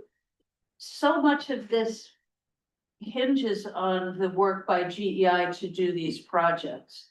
And seems like we need them soon if we're going to meet these deadlines, because we have the stone wharf, we have the two parking lots at Bennett's and at the top of Indian Point. We have East Shore Drive, South Shore Drive. We're looking at the engineering that needs to happen here. It just seems like so many of these projects depend on GEI. Can they meet those? Yeah, I Deadlines. mean, I think the two parking lots are very small projects, they're pretty much done, so I would Okay. think those are not big capital or engineering. But projects. they haven't even started yet on East Shore Drive, is that right? Right, because we haven't asked them to. And Okay. so I think that's for us to decide, we want to make that move forward. Okay. And I think it's partly, keep in mind, our capacity, Beacon's capacity. And so I think we prioritize for the upcoming fiscal year, Stone Wharf and South Shore Drive. But are we at risk for losing the funding from FEMA for East Shore Drive? I don't think necessarily, I just wanted to point it out that it's not like it has been historically, That's so. part of the same FEMA grant though? So I think we can get moving on that. I would say GI is a very big firm. They have capacity. I think we have been focused on Bennett's, South Shore Drive and the Stone Wharf, and partly because that's our capacity limitation in some ways. And so I think we can move on to these. I think sort of deciding, that's what part of this conversation is kind of how are we gonna prioritize things? I think the major headline here is that the finance committee was using a smaller number for South Shore Drive in terms of the gap. And that number has about doubled. So that's why we're here. So that's an important outcome of that analysis, and I guess any other, so the numbers that John just showed us in that sheet are not sufficient to cover that difference. Right. And I think what Vika's telling us is it's fiscal year 27, we need that money. Sorry, what is that gap? 300,000, 500. 400,000? 280, 280, yeah, 500 minus the 220 that's in here. Right? Right, and the thing that I will, GEI, that was a high level estimate, and they are working hard to get us a more comprehensive estimate before town meeting. It's possible this number could change, but I think it will change in a more accurate way, so that's the good news, and I think they are working pretty hard to get that out sooner rather than later, so. So short, is it short? But I think right now we should plan on, there is a difference there. And I don't know if you wanna go on to the other infrastructure projects. or- Well, in Stone Pier, you said that you thought we needed more money for Stone Pier in fiscal year 27. So potentially, so the Stone Pier project. In round numbers, we were using about 7 million. 6 to 7 million, and that's pretty big difference. So. Going through the Stone Pier project, we definitely have considered phasing that project. So we have FEMA money. That is pretty small and dedicated to the war. We have, the CDS or the earmark for the Stone Pier, and Vika, give us a update on what the timeline is for that. For the Stone Pier. Yeah. For the CDS, I don't have a good timeline for that. I looked at the information, last night about what that does. And I meant to, pull up and read the application that we submitted, and I spaced it and I didn't. But the information that we most recently received from them is that they're expecting to reach out to us by February 15th of this month. And so at that point, the state agencies are gonna start working with the municipalities to complete the funding application, and once that funding application is completed, then we will receive the money. So I'm assuming that over the next couple of months, that process will take, and then the money was received. And like I said, I completely, trying to get all this compiled, forgot to pull up and read the actual application to determine kind of what time frame that has to be used in. Yeah, and I think we have a little latitude there. It usually goes slower, not faster, from what I understand. The Island Institute's had a number of these, and it can be 18 months before we get the money from the award. So we're looking at, and also the other part of the CDS request is we, at the recommendation of several people, including Kingery's office, we separated out the parking and pedestrian access improvements along Wharf Road. So the Wharf Road project, although it's included in the total cost, we did not ask for money for that because, and this happened to a town, because it took so long to get the money, they could not start the project because a portion of the construction was in the CDS. And so they had to sit until they got the money. So what was recommended really by GEI and also Pinker's office is that we pull out Wharf Road, being probably the first part of the project that we would do, so that we wouldn't be constrained on when we could start that by the award for the CDS money. It might come in time, but if it doesn't, we could still start it. Whereas you can't start it if you haven't received the funding. The other part of that is it's an upland project. So permitting wise, it's a lot simpler and kind of much more predictable timeline.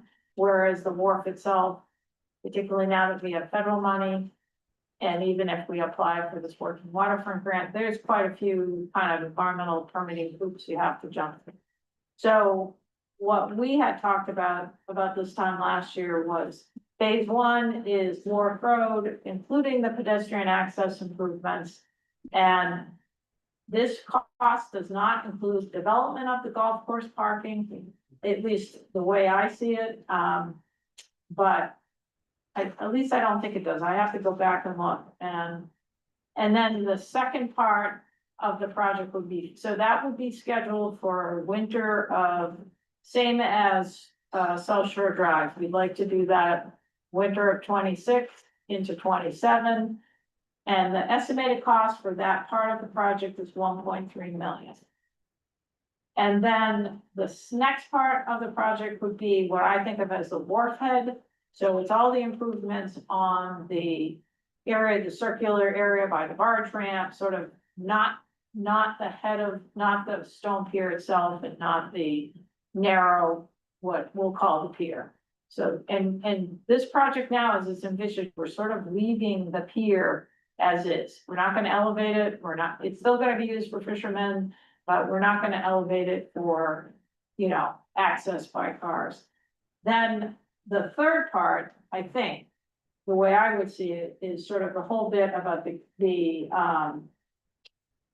wave screen, access to floats, and DOT had, I thought, a really good idea about how to reconfigure the floats and also sort of the access down to the commercial float, if I'm remembering correctly. And so I think that would be sort of the last phase. So maybe we're talking a 3-year project with phases each year.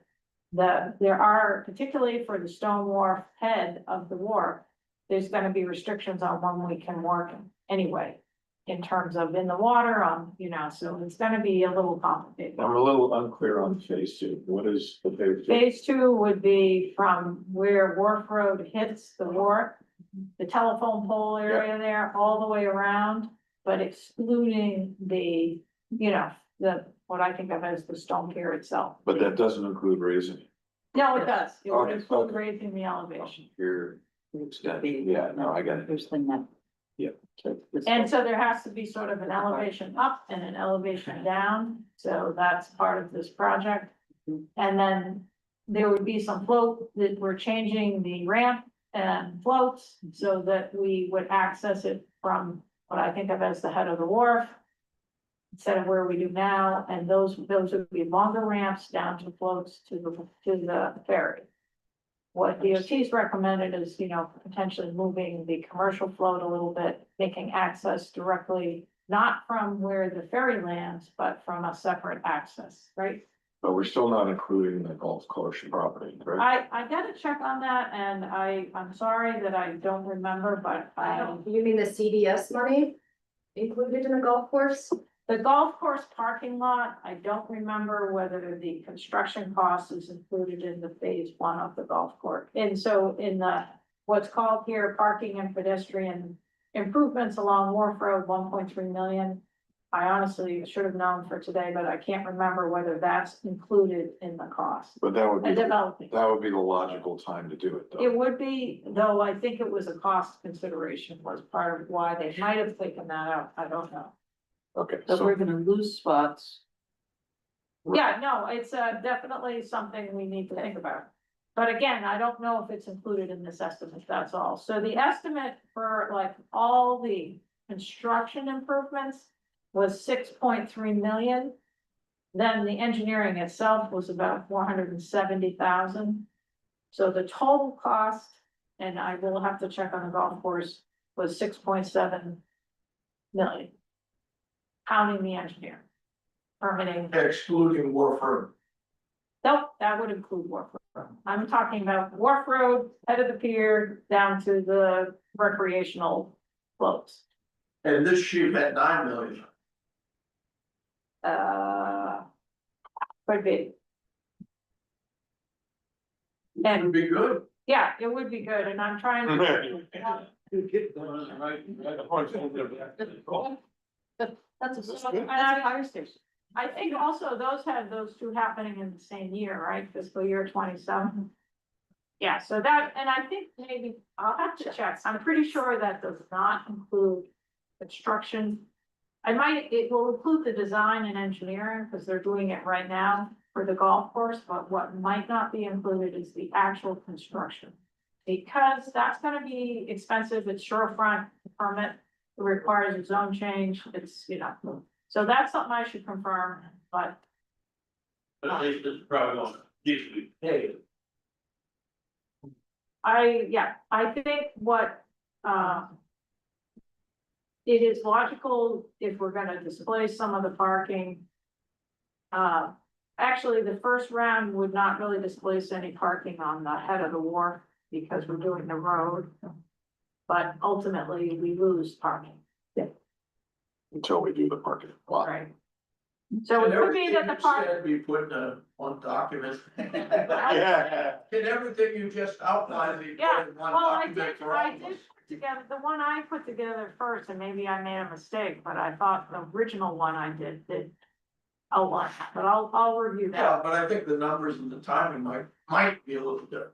I just wanna, Well, maybe it's, yeah, so basically, I would see this, and I can confirm with GEI, but a 3-year project, Wharf Road. And so the question for me is, do we sort of fund that locally? And, not. I don't even, the CDS money can't be used, may not be accessible.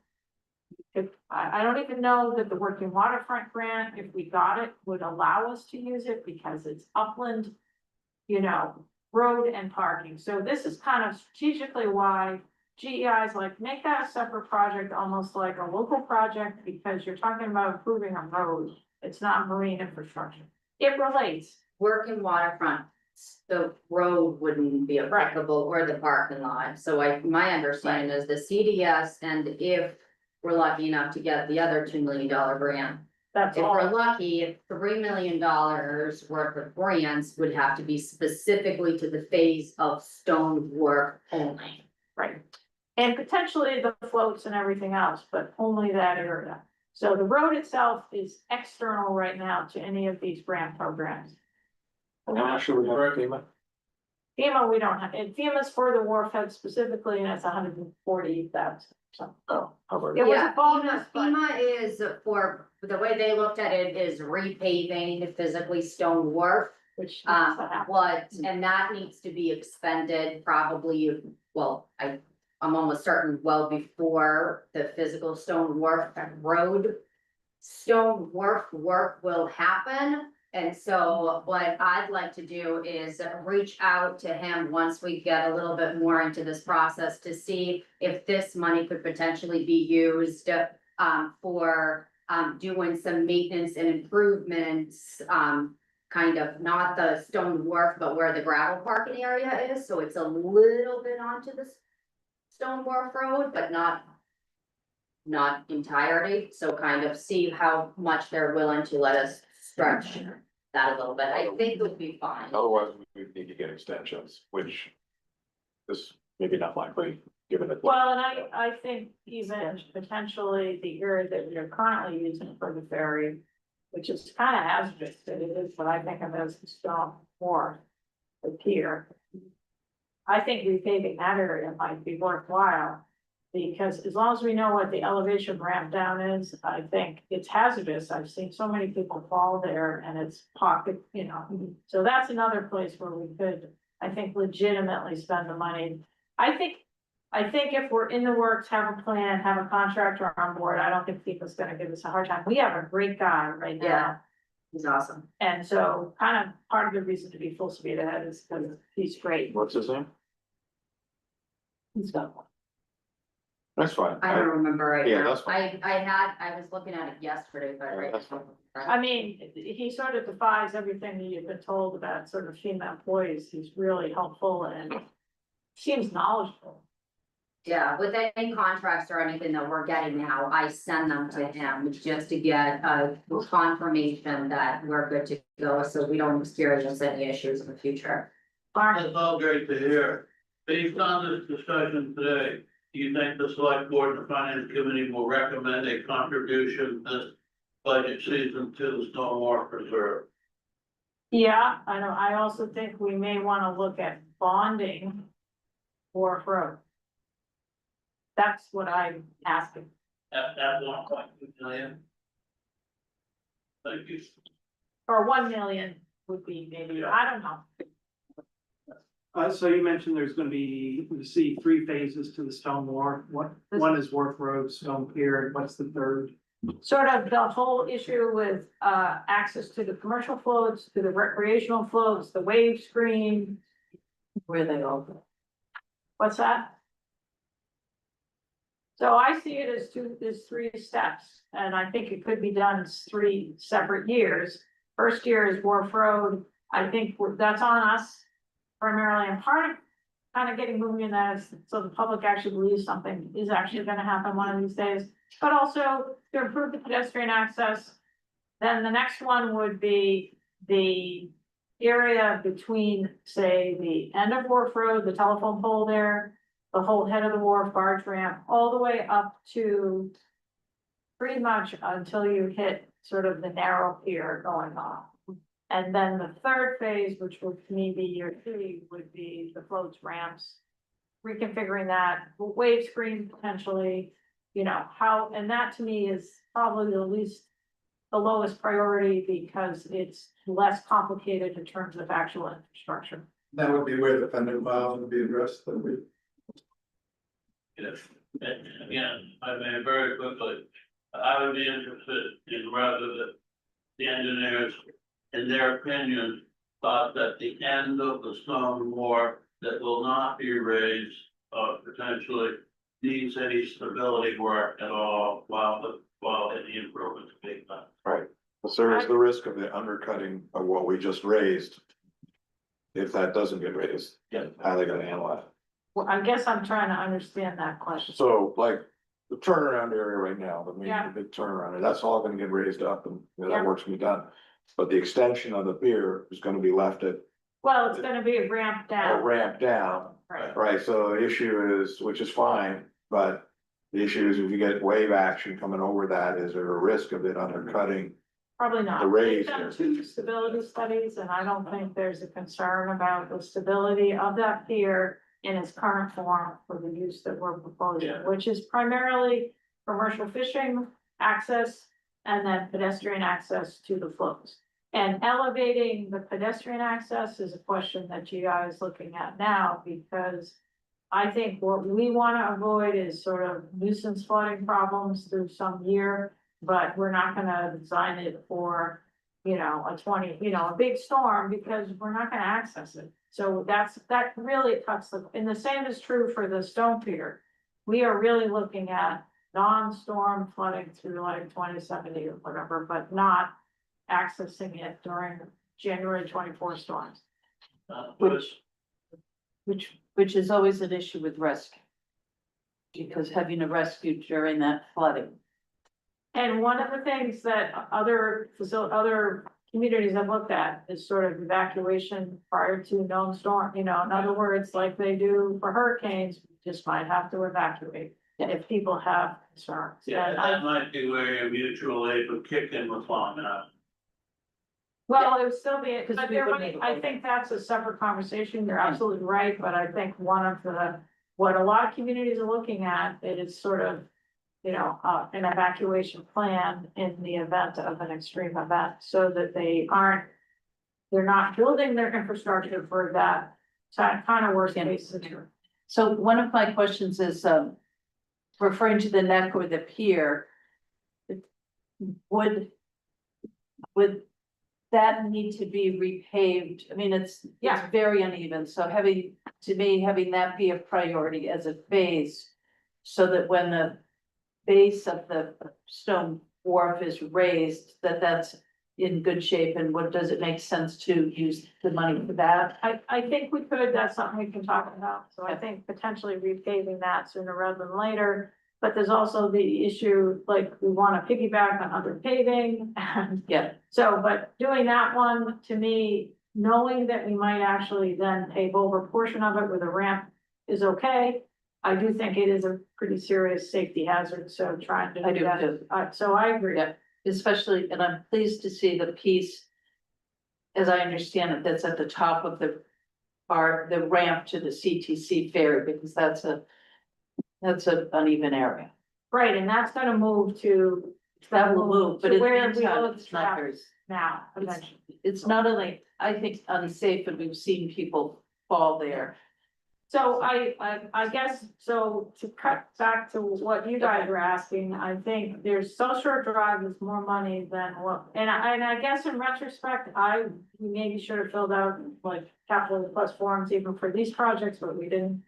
Too late, or not too late, but, and then, so the things that I think would be some feedback from the finance committee about if we wanted to go forward with Wharf Road, how would we pay for it? And then how to come up with differential for South Shore Drive. And, Right. That's So really- Wharf Road, what's the number you're using? the number I have here is 1.3 million. That includes all the engineering. No, but they are doing the 30% design engineering on a now. And we've already allocated the funds for that, at least that portion of it. That's primarily getting paid by a $75,000 grant that we Okay. received. And I think we're covered for the engineering for Wharf Road, where there will be some additional costs.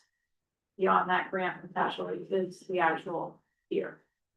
And then the FEMA money of 137,000 that shows up on Yeah. here for Wharf Road, It's not, that's not not Wharf Wharf Road, that's, right. Stone work only. right. Yeah, So we need to figure out how to finance the full 1.3 million in fiscal year 27. And how to finance the new larger number for South Shore Drive. I think so, and Okay. I think that's, and I think GEI will be able Yeah, to. you stay. So just so you know how the numbers came to be, GEI did a pretty good estimate this time last year for the earmark request. The prior ones, we had really we just threw out numbers. So this was Dan Bannon kind of going through in real time, kind of what he expected. I imagine these are on the high end. So GEI is currently working on the design for Wharf Road, and so I think once they nail that down, we can ask them to review that estimate. And kind of, update it. So it could potentially change, but this is what we have to work with at the moment. But they have actually already shown us sort of the design for Wharf Road. I think they could probably update that estimate sooner rather than later. So. I don't wanna bog this down, so just a suggestion to talk to the engineers from GEI, get their opinion on. But say we wanna tackle Wharf Road widening first, and we're going to do step number 2, the head of the Stone Wharf Road second. The actual finished paving product would likely be hot top instead of cold mix like we've done with the rest, my point being. Should we widen the Stone Wharf Road with all the needed designs and work and just grind it back into itself with a reclaimed surface and wait till later to the entire paving project so it blends in? That's a good question, and actually, I will say that I remember Dan saying that this estimate is based on a completely new base. So it's like starting from square one, really doing it properly, and maybe that is an alternative to kind of do it that way. I don't know the answer to that, so I think his vision at the time was we would pave it with real hot top and then phase in the ramp to the other structure. Yeah, And so I think, but that's a conversation, we just wanna be sure we have the road guy on the call, Yeah, you know. I understand it can be blended in, but, I just, you might want to bring that up for conversation. So basically, you're suggesting that the existing road, as we do the widening, we grind that, turn basically existing paving into road base and leave it as road base surfaced until we're ready to pave the whole Because rest. you're going to have another. Right, there's gonna be a transition. Yeah. Yeah, and they have planned to add that transition at a later date, but it could be done paving the whole thing, and I think I don't know the cost, they were doing it like 100%, start from square one. And I think, given the fact that we're you know, we should do it that way, how we accomplish that is a question. So that would be one way. I imagine the cost for that would be much less. Yeah, I'm not looking to try to save money, I'm just wondering if they have an opinion on that. Yep, I'll ask that question.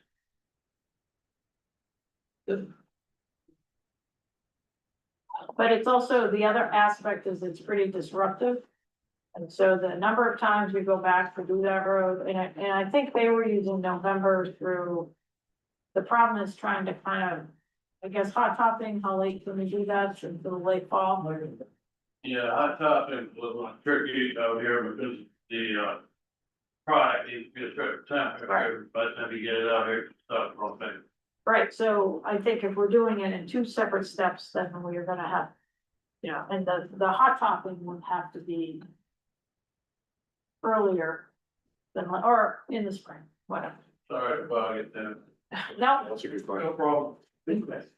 so I think we need to come back with, sort of, and you know, this is my best understanding, I'm not, you know, I'm doing what I can. So I think we can have a conversation with GEI about these specifics. I'm like 90% sure the golf course construction is parking lots, construction's not in there, but I'll confirm that. And then I think, I hadn't thought about this alternative that Mark just described, and maybe then it's not bonding, I don't know. But if we were gonna do the project as currently estimated, seems like a bond would be the way to go. Yeah, so if we updated this sheet with everything we just talked about, that Yep. would help everybody. Yep. right? Perfectly help this. So are we done with reserve account additions? I guess related to that, are there any other places that reserve accounts need to be added, like, the grant reserve account or something else? Because as part of the process, next year, we need to make sure that every reserve account is assigned to somebody for their info. Right, and I would say for the Stone Pier, so for the big infrastructure projects. Well, for the Stone Pier, it has its own reserve. We think that amount of money should probably not, because we need to have a match or at least show, I don't know, good faith effort on the town's part. That we have made the fiscal commitment. So going into these other two grant programs that we're applying for, I think we should, we did use it for the CDS, I think we should leave the 800,000 in there to say, yeah, we've been putting money away. So I wouldn't spend it on the road project. If it was up to me, but I would spend it on the wharf, the second phase.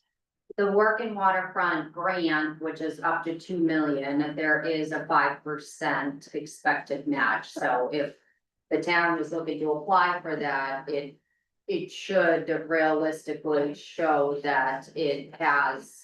That match available and ready to disperse. I think that might definitely benefit towards. And the more we have, sort of, the better our status, what CR told me.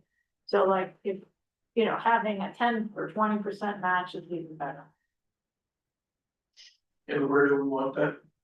In the Stone Creek Reserve Fund, I think we leave that, so what I'm suggesting is you leave it there for now. I think the South Shore Drive one coming out of the storm damage fund.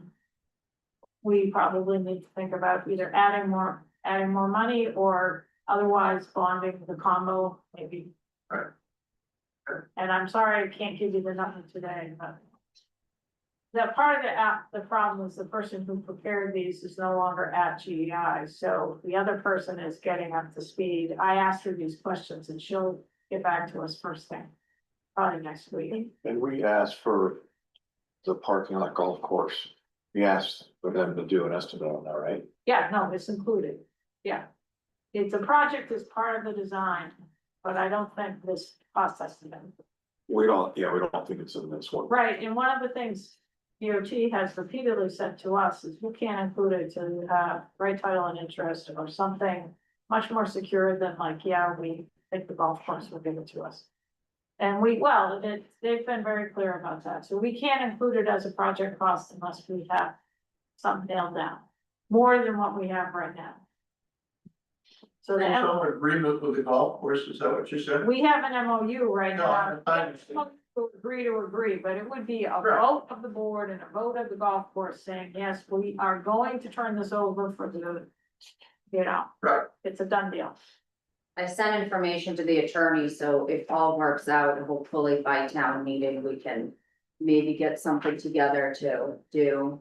And I gotta remind people that the Lund family or the Holbaum family has to be part of that discussion. Is that something to do this winter, spring?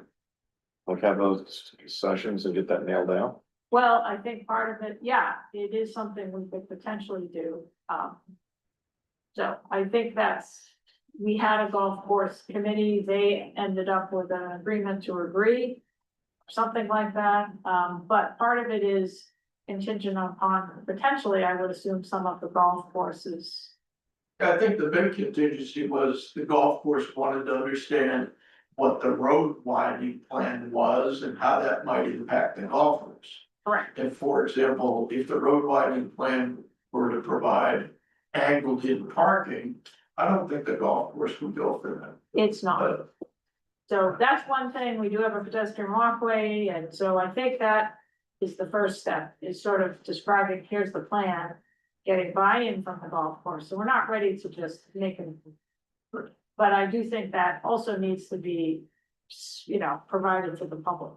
But if we Yeah, it But needs if to we happen in want like, to move towards using that golf course property, that's gonna take a lot of pressure off the road. Yeah. I mean, pretty significant, especially, a fairly significant amount of pressure off the road.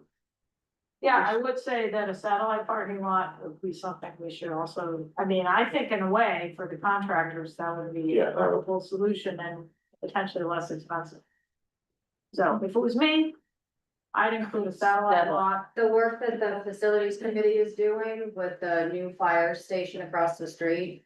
One of the things that I keep reminding them is that the space needs to be developed in a way that, that area could potentially be used for a satellite park project. Cause that's a big chunk of land and a perfect location for that. So, John mentioned, anything else to add to these reserve accounts? There's been talk about wood burning power generator at the dump, is that in development or could be added? We're not at a point where we could, I would say, yeah, and no, I think we're gonna limp along until we have more information.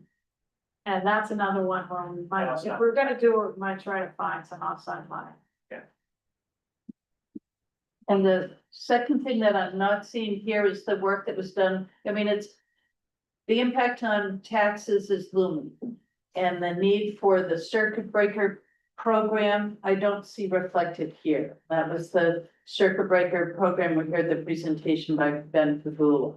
So Right, where, it's, as far as I know, we're putting it on, an agenda for you guys to approve what he's done so far.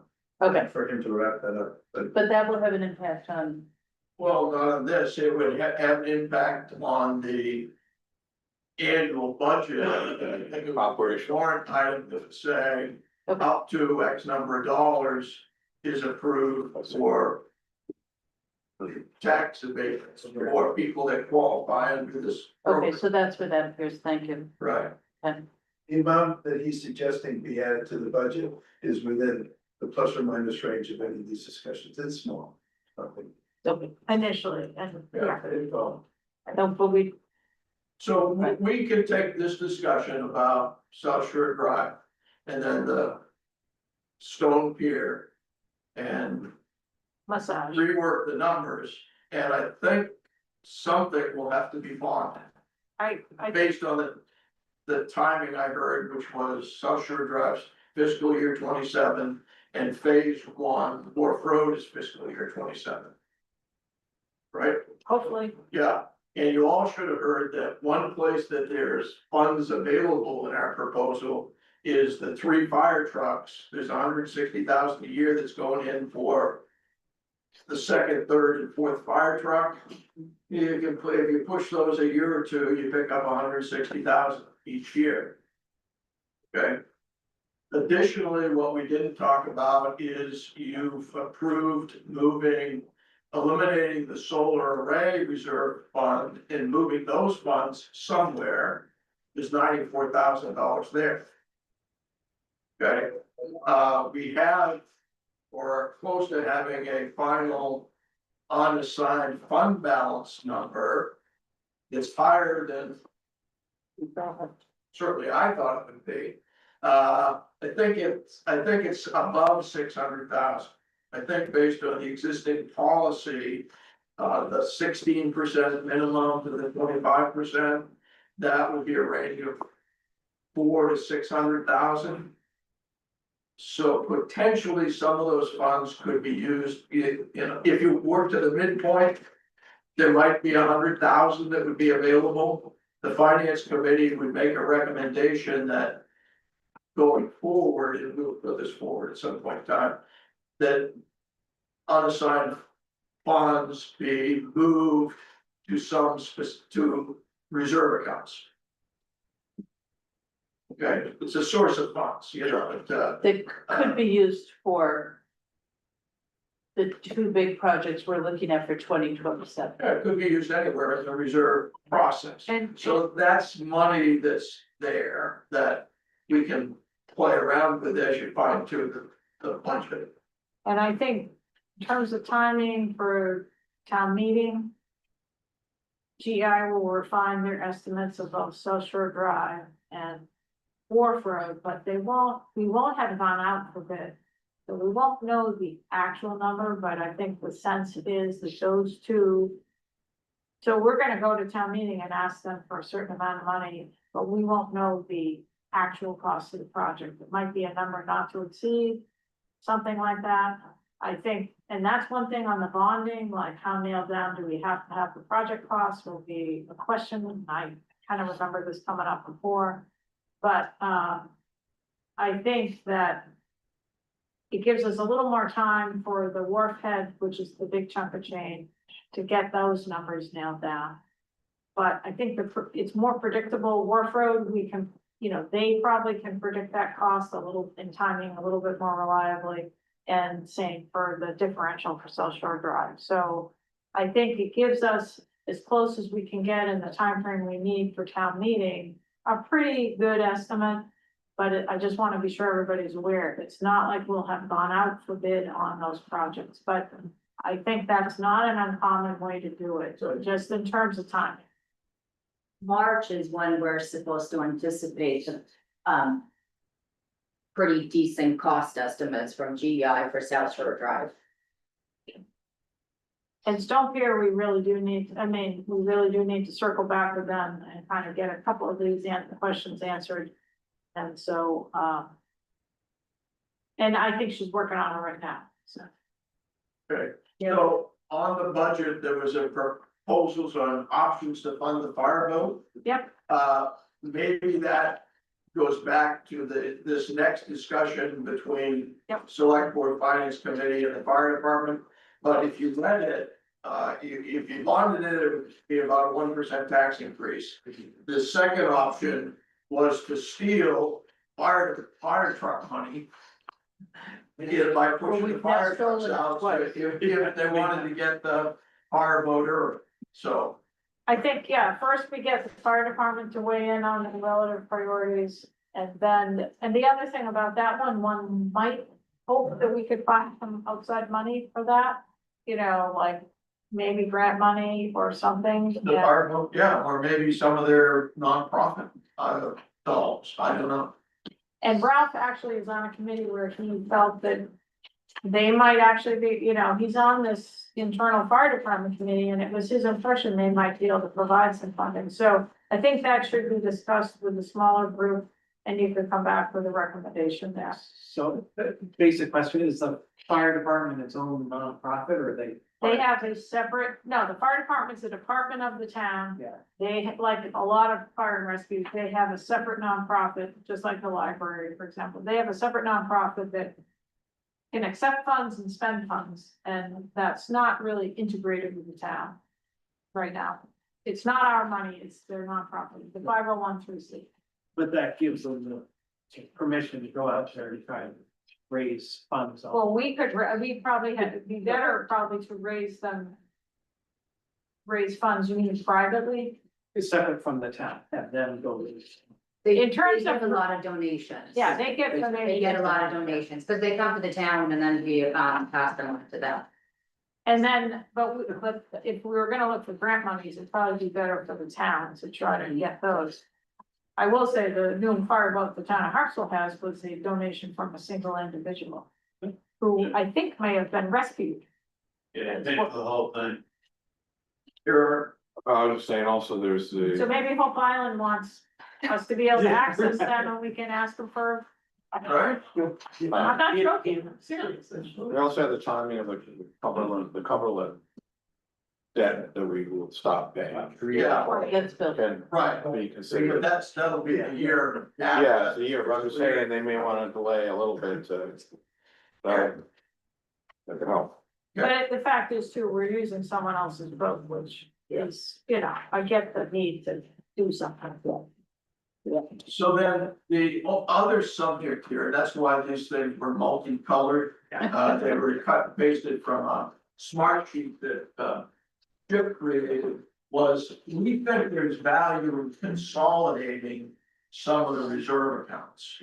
And so the consolidations are shown in a single color, and then there's a consolidated subtotal number for the reserve account balances. And probably the best example,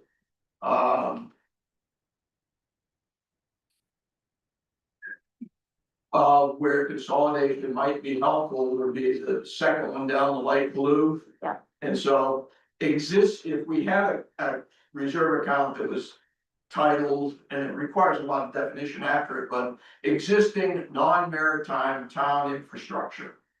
And you might not agree with all these categories being in there, but fire ponds, buildings and facilities, solar array is infrastructure, broadband is infrastructure, and then storm damage and repair is for existing infrastructure. Well, if you look at those individual accounts, there's not a lot of money in there, but if you add them up, there's 365,000 in those accounts. So having 365,000 lumped together gives more flexibility if something comes up, like the septic system fails at the public works garage, or you need to do a roof repair. And I guess to that point, the numbers that are in the dashboard and the numbers that came in through purchase requests or forecasting, there's really no effort going on to build a reserve for capital repairs of existing facilities. So lumping these categories together kind of creates at least a minimum reserve that gives you money to do those kind of things when they pop up. And we should do a better job of putting away capital repair reserves, but this needs to be done. For instance, there's a lot, that should be put away for the school's brand new, it should be saving towards. There is somewhere I saw a recommended amount that should be saved for repair of municipal stuff like that. I think Mark Roy somewhere also discussed that other towns had fewer reserve accounts. So it makes it easier to manage, to decide what to put in, because you're putting it into big pot. Does the school have reserve funds for the building now? And if it does, is that reflected in this figure here? And then, The school has their own reserve funds and we haven't looked at the school. okay, so that the building facilities that here could be bigger, or are you envisioning keeping the school separate, leaving it separate as far as? They're separate, and that the target we've set is for municipal reserve funds Excluding. excluding. I recommend keeping the schools separate, just because the school board has Control. the control of those reserve accounts and might get a little cloudy if you have Right, the same reserve account where the select board and the school board is okay. pulling money out. And But like, it gets complicated, it could potentially be a complicated explanation to go to town meeting and say, here's everything we wanna do in reserve accounts, and we also wanna consolidate these reserve accounts. But having said that, there may be, maybe we don't wanna do them all in one year, but there might be a simple argument. I think we say the finance committee recommends it. And it's gotta- Just- it's gotta- It's a yes. discussion. It's not a complex concept, though, I mean, I know. Okay. so I think, So if you guys are supportive of it, I'd ask for feedback on, you might say something we put somewhere doesn't make sense. So the harbor master vessel, which may be a non-entity. I mean, I get that you might wanna move the money for that to the fire department for the other vessel. But if it's a Well, harbor the- master thing, you're down in the orange here. Yeah. I would keep that in- I in. would keep that in the marine account.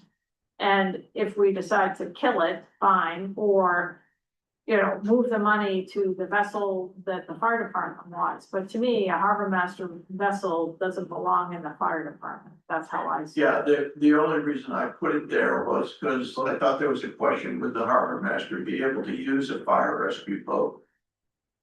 Well, to me, that's, yeah. You see how, and I'd like to stay out of that discussion.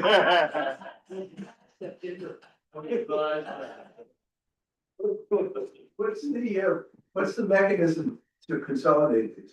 How does that happen? We would have to read it, so at town meeting, we have the reserve account, so Vika did this a few years ago, we redefined a bunch of them. So we would have to we'd have to go forward with a warrant article that establishes these new accounts. You basically would be establishing new reserve accounts, while explaining to the voters that they're being consolidated and established as new ones. And then providing very specific descriptions, as to what those reserve accounts would have the authority to the select board to use on through a regular year. straightforward, And the rationale, possible benefits of doing it. right, Yeah, and exactly. I think I would say that I would do it, we have the finance committee, we have Mark Dory on board, I think it is the time Okay. to take, and I don't know, Herb's sitting there, Mr. Individual account guy, so I don't know what your thoughts are. I like, personally, I like the idea of combining the accounts. And maybe there's a way to sort of, the select board can spend up to some amount of money out of these accounts, but anything beyond that maybe would require town meeting approval, something like Yeah. that. So we could have a lot of money, but maybe we can only spend $500,000 or $1 million. After that, we're gonna bring it forward for town meeting approval, and that might be one way to kind of make sure that things don't get kind of misappropriated by the select board. Yeah, and another example of that is, there's one category here, new town infrastructure. Yeah, so, So at some point in time, we might have a project like, the public service building, public safety building, that's needs to be its own project. So you move funds from there to the public service building to support grants and whatever, but it needs to be its own, because if you're receiving grants, you wanna be able to track it against that project and. Yep, and I facilitate think probably the concern would be, people rating the fund for like something that Something. they want now, like Right. air compressors and, you know, kind of violating the whole point of the financial planning, so I think that's the risk. So you would keep Herb the, has a comment to that effect, I'm sure. Finish. so you would keep the amount that could be appropriated by the select board much lower. No, what I'm saying, yeah, what I'm saying is, say the reserve account builds up to like over $1 million. There might be a limit on how much the select board could you know, as a board, decide to spend without actually making it a town meeting warrant article, because it gives us the latitude to spend the money, but I think it would be very easy to spend it in ways that, even if it's consistent with the description of the fund, you know, might not be the best way to do it. And maybe if we have a continuing finance committee, you know, that would be also, they get to play, you know, they get to make a recommendation so that if we're doing it, maybe not in the best manner, that way people will know. But the way the reserve funds work, once they're established, the select board can spend them. As long as it's consistent with the description. Yeah. And I think, so one thing to keep in mind is the asset list that is working on and the recommendations that are coming into these reserve accounts are directly connected to that information. And so when it comes to the expenditures of it in the future, it would be helpful and important to keep in mind that to keep those expenses in line to what those recommendations had been, and if it's something different and new that wasn't planned, then that's maybe when it could, you know, go back to town meeting or have additional recommendations, because right now, if you're setting this money aside, there should be the flexibility for the board to say, okay, so there was, you know, $50,000 put aside for marine infrastructure for floats. But if, you know, if somebody comes and say that they want to use it for something completely different that hadn't been discussed, then that's when more authority could be helpful to limit how those accounts are spent and make sure they're being spent in the proper way that the money had been originally allocated. May I ask the second question, or do you wanna go? I'm not in charge of this. Second question, since the facilities committee is looking ahead to the rescue building, should that be a separate one as the stone wharf is, or should it remain within new town infrastructure? Those are projects that, yeah, it would probably go in that category, and I think In the category of new town. new infrastructure. town infrastructure. Yeah, new town infrastructure, and for example, the town office, I think the description is. Those funds are there for a new town office, but now we're focused on a new public safety building, so something probably needs to change there anyway, right? Right, and so I think that, you know, that would be added to that fund. Thank you, Kurt. Yeah, the more I think about this, the more I see sort of the dilemma of your suggestion though. Cause it wouldn't be hard to lose sight of the reason. Of the thought process behind whatever money we're wanting to hold. With a view to a particular piece of infrastructure. I think you've Like, put your. Yeah, but I think. There has to be some- Point, if there was tracking inside that master account. Yeah. That, you know, You where could does even, money, where does money come from? This amount was put away for. you could even have sub accounts that it's all It's one sub-accounts, yeah. You could have subtracting. But then within those sub accounts, create some flexibility. Right. For example, if there's. 500,000 put away for something and you don't need the money for 5 years, but. You know, so you can avoid bonding something. Right, yeah, I think the sub account Today. should be important. All right, Herb, go for it. Yeah, So here's the minority opinion, and it went, We're not. I think everyone needs that separate. No, go ahead. no. No, what is it you're gonna say? So I think it's a great idea to consolidate. I think the mechanism should be when you go to town meeting. You've got 7 categories here, which is fine. I think there ought to be a document associated with each one, like our marine infrastructure plan, there should be a spending plan, planning document.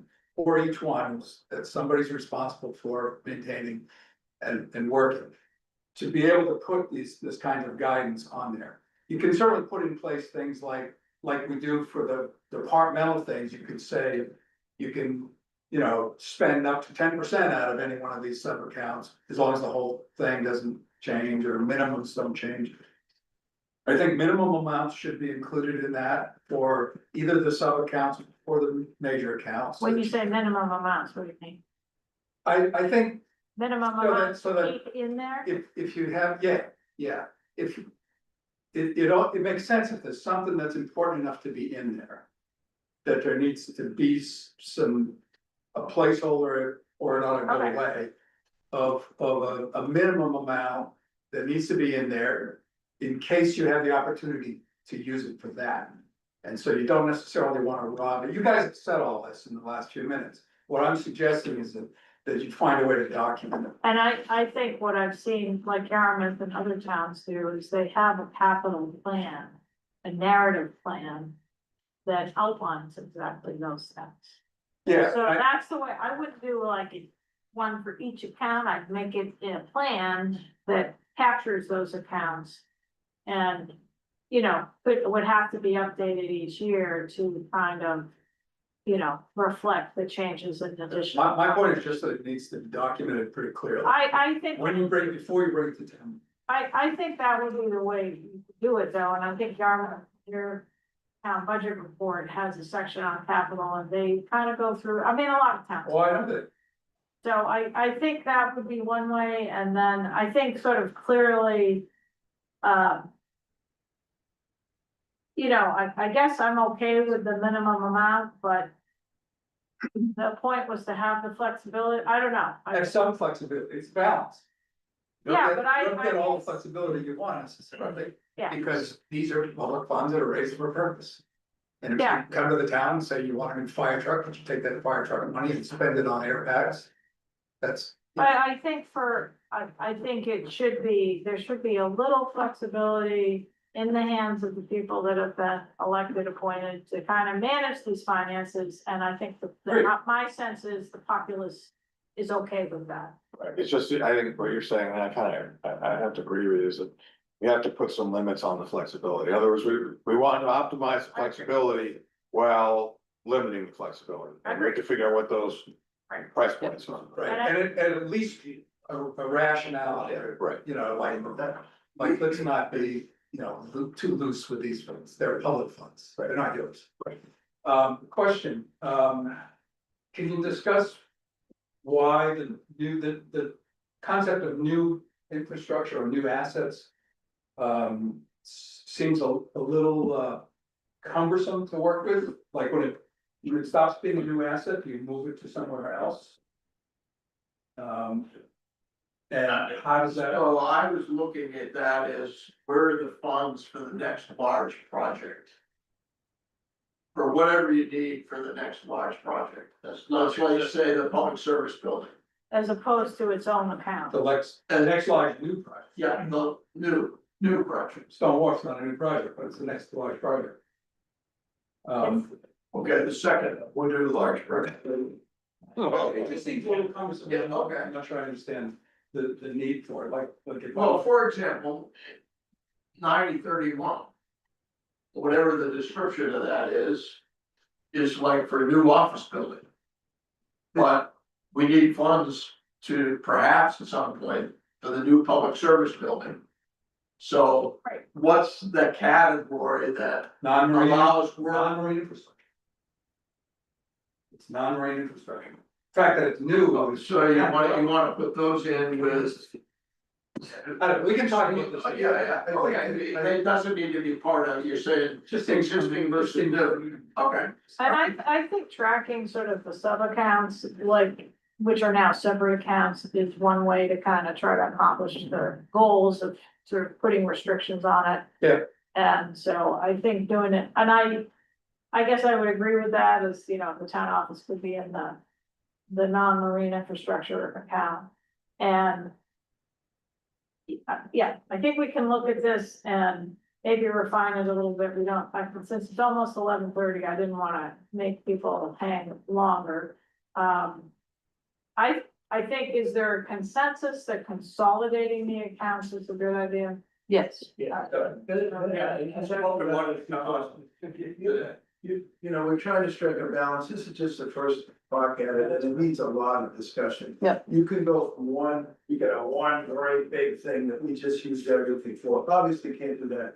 We have now some that are very difficult to, like barge ramps, you know, where does that? So there are a few folks again, so there are some that are difficult and take extra time to get. So here's a question I have right up your alley. So if the town office comes to us and says, we gotta spend 27,000 on technology. Is that a capital expenditure that would show up somewhere in here?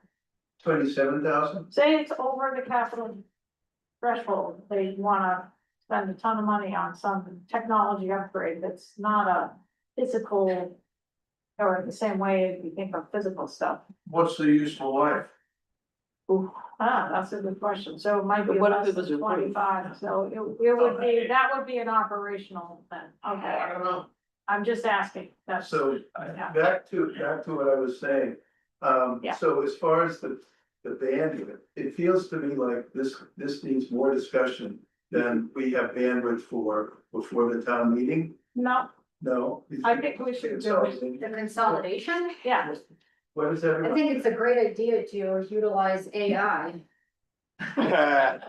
Look, I have real intelligence, I'm often willing to offer. But I think, Plug it in, see how it consolidates and what's the consensus? work with it. I think I did say that. I do think going for town meeting in June makes sense. So there's a consensus you would do it. Okay, then you have agreed to Yeah, to look dig at. into this and make comments about it. Yeah. Good, that's all I wanted. Yeah. And as far as the big infrastructure projects, Social Drive and Stonemore, just want people to be prepared. It's gonna be a bit of a moving target all the way till we get there.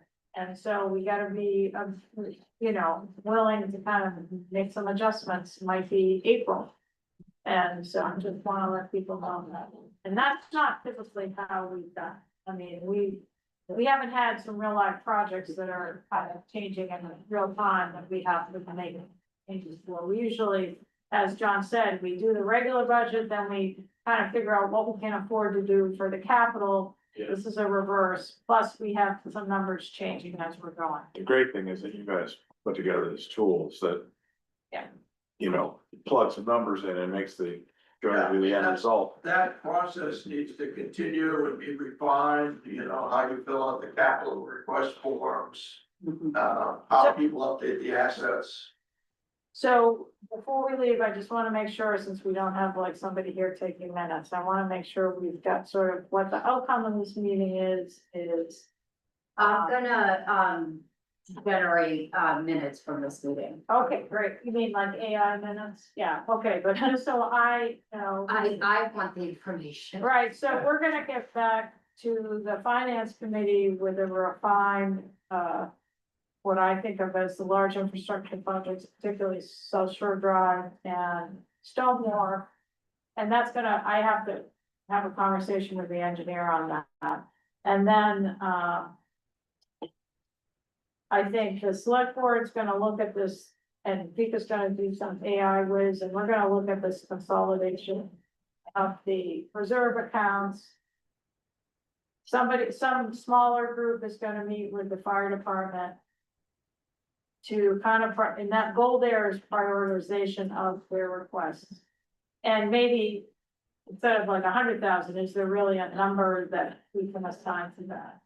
So I think those were in terms of stuff we have to do, is there anything else? Who's gonna look at the consolidation? You said we, can we? The select board, anybody, I mean, I think we can all weigh in on that, Yeah. yeah. So With I the would say, Finance. and the next finance committee meeting is a waste, it's so It's the end of the month. right? So I would say making the end of the month sort of a goal for your thoughts, get them to John on the consolidation of those accounts. I think the select board and our our advisors here, if we could kind Senior. of, senior advisors, old people, You call me.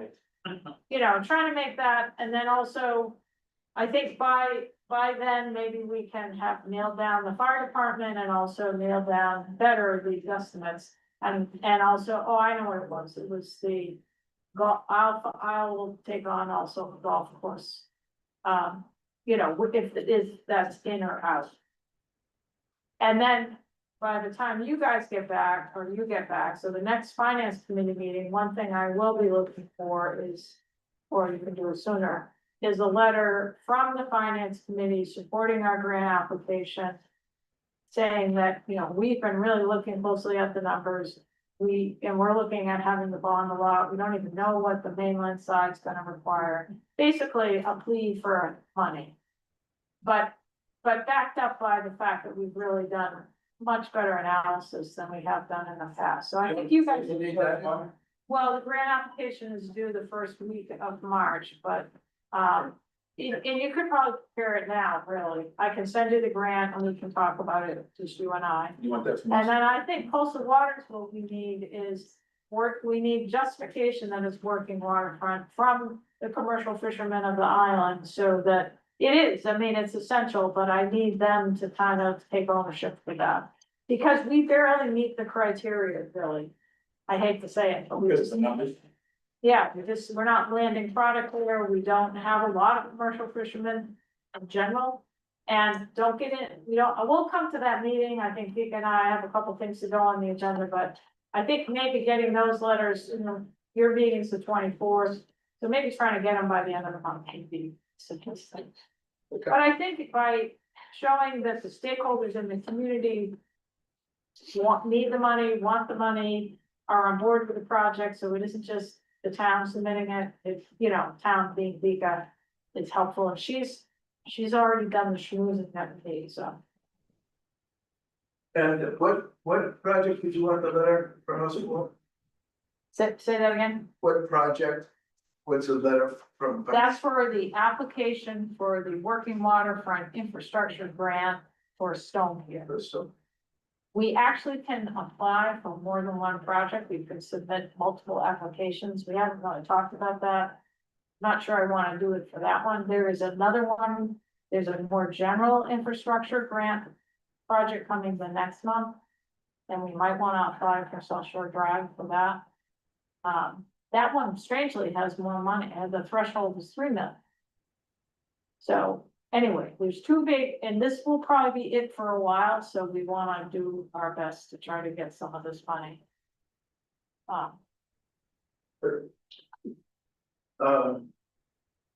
This is NOAA money, actually, so this is the $70 million NOAA grant.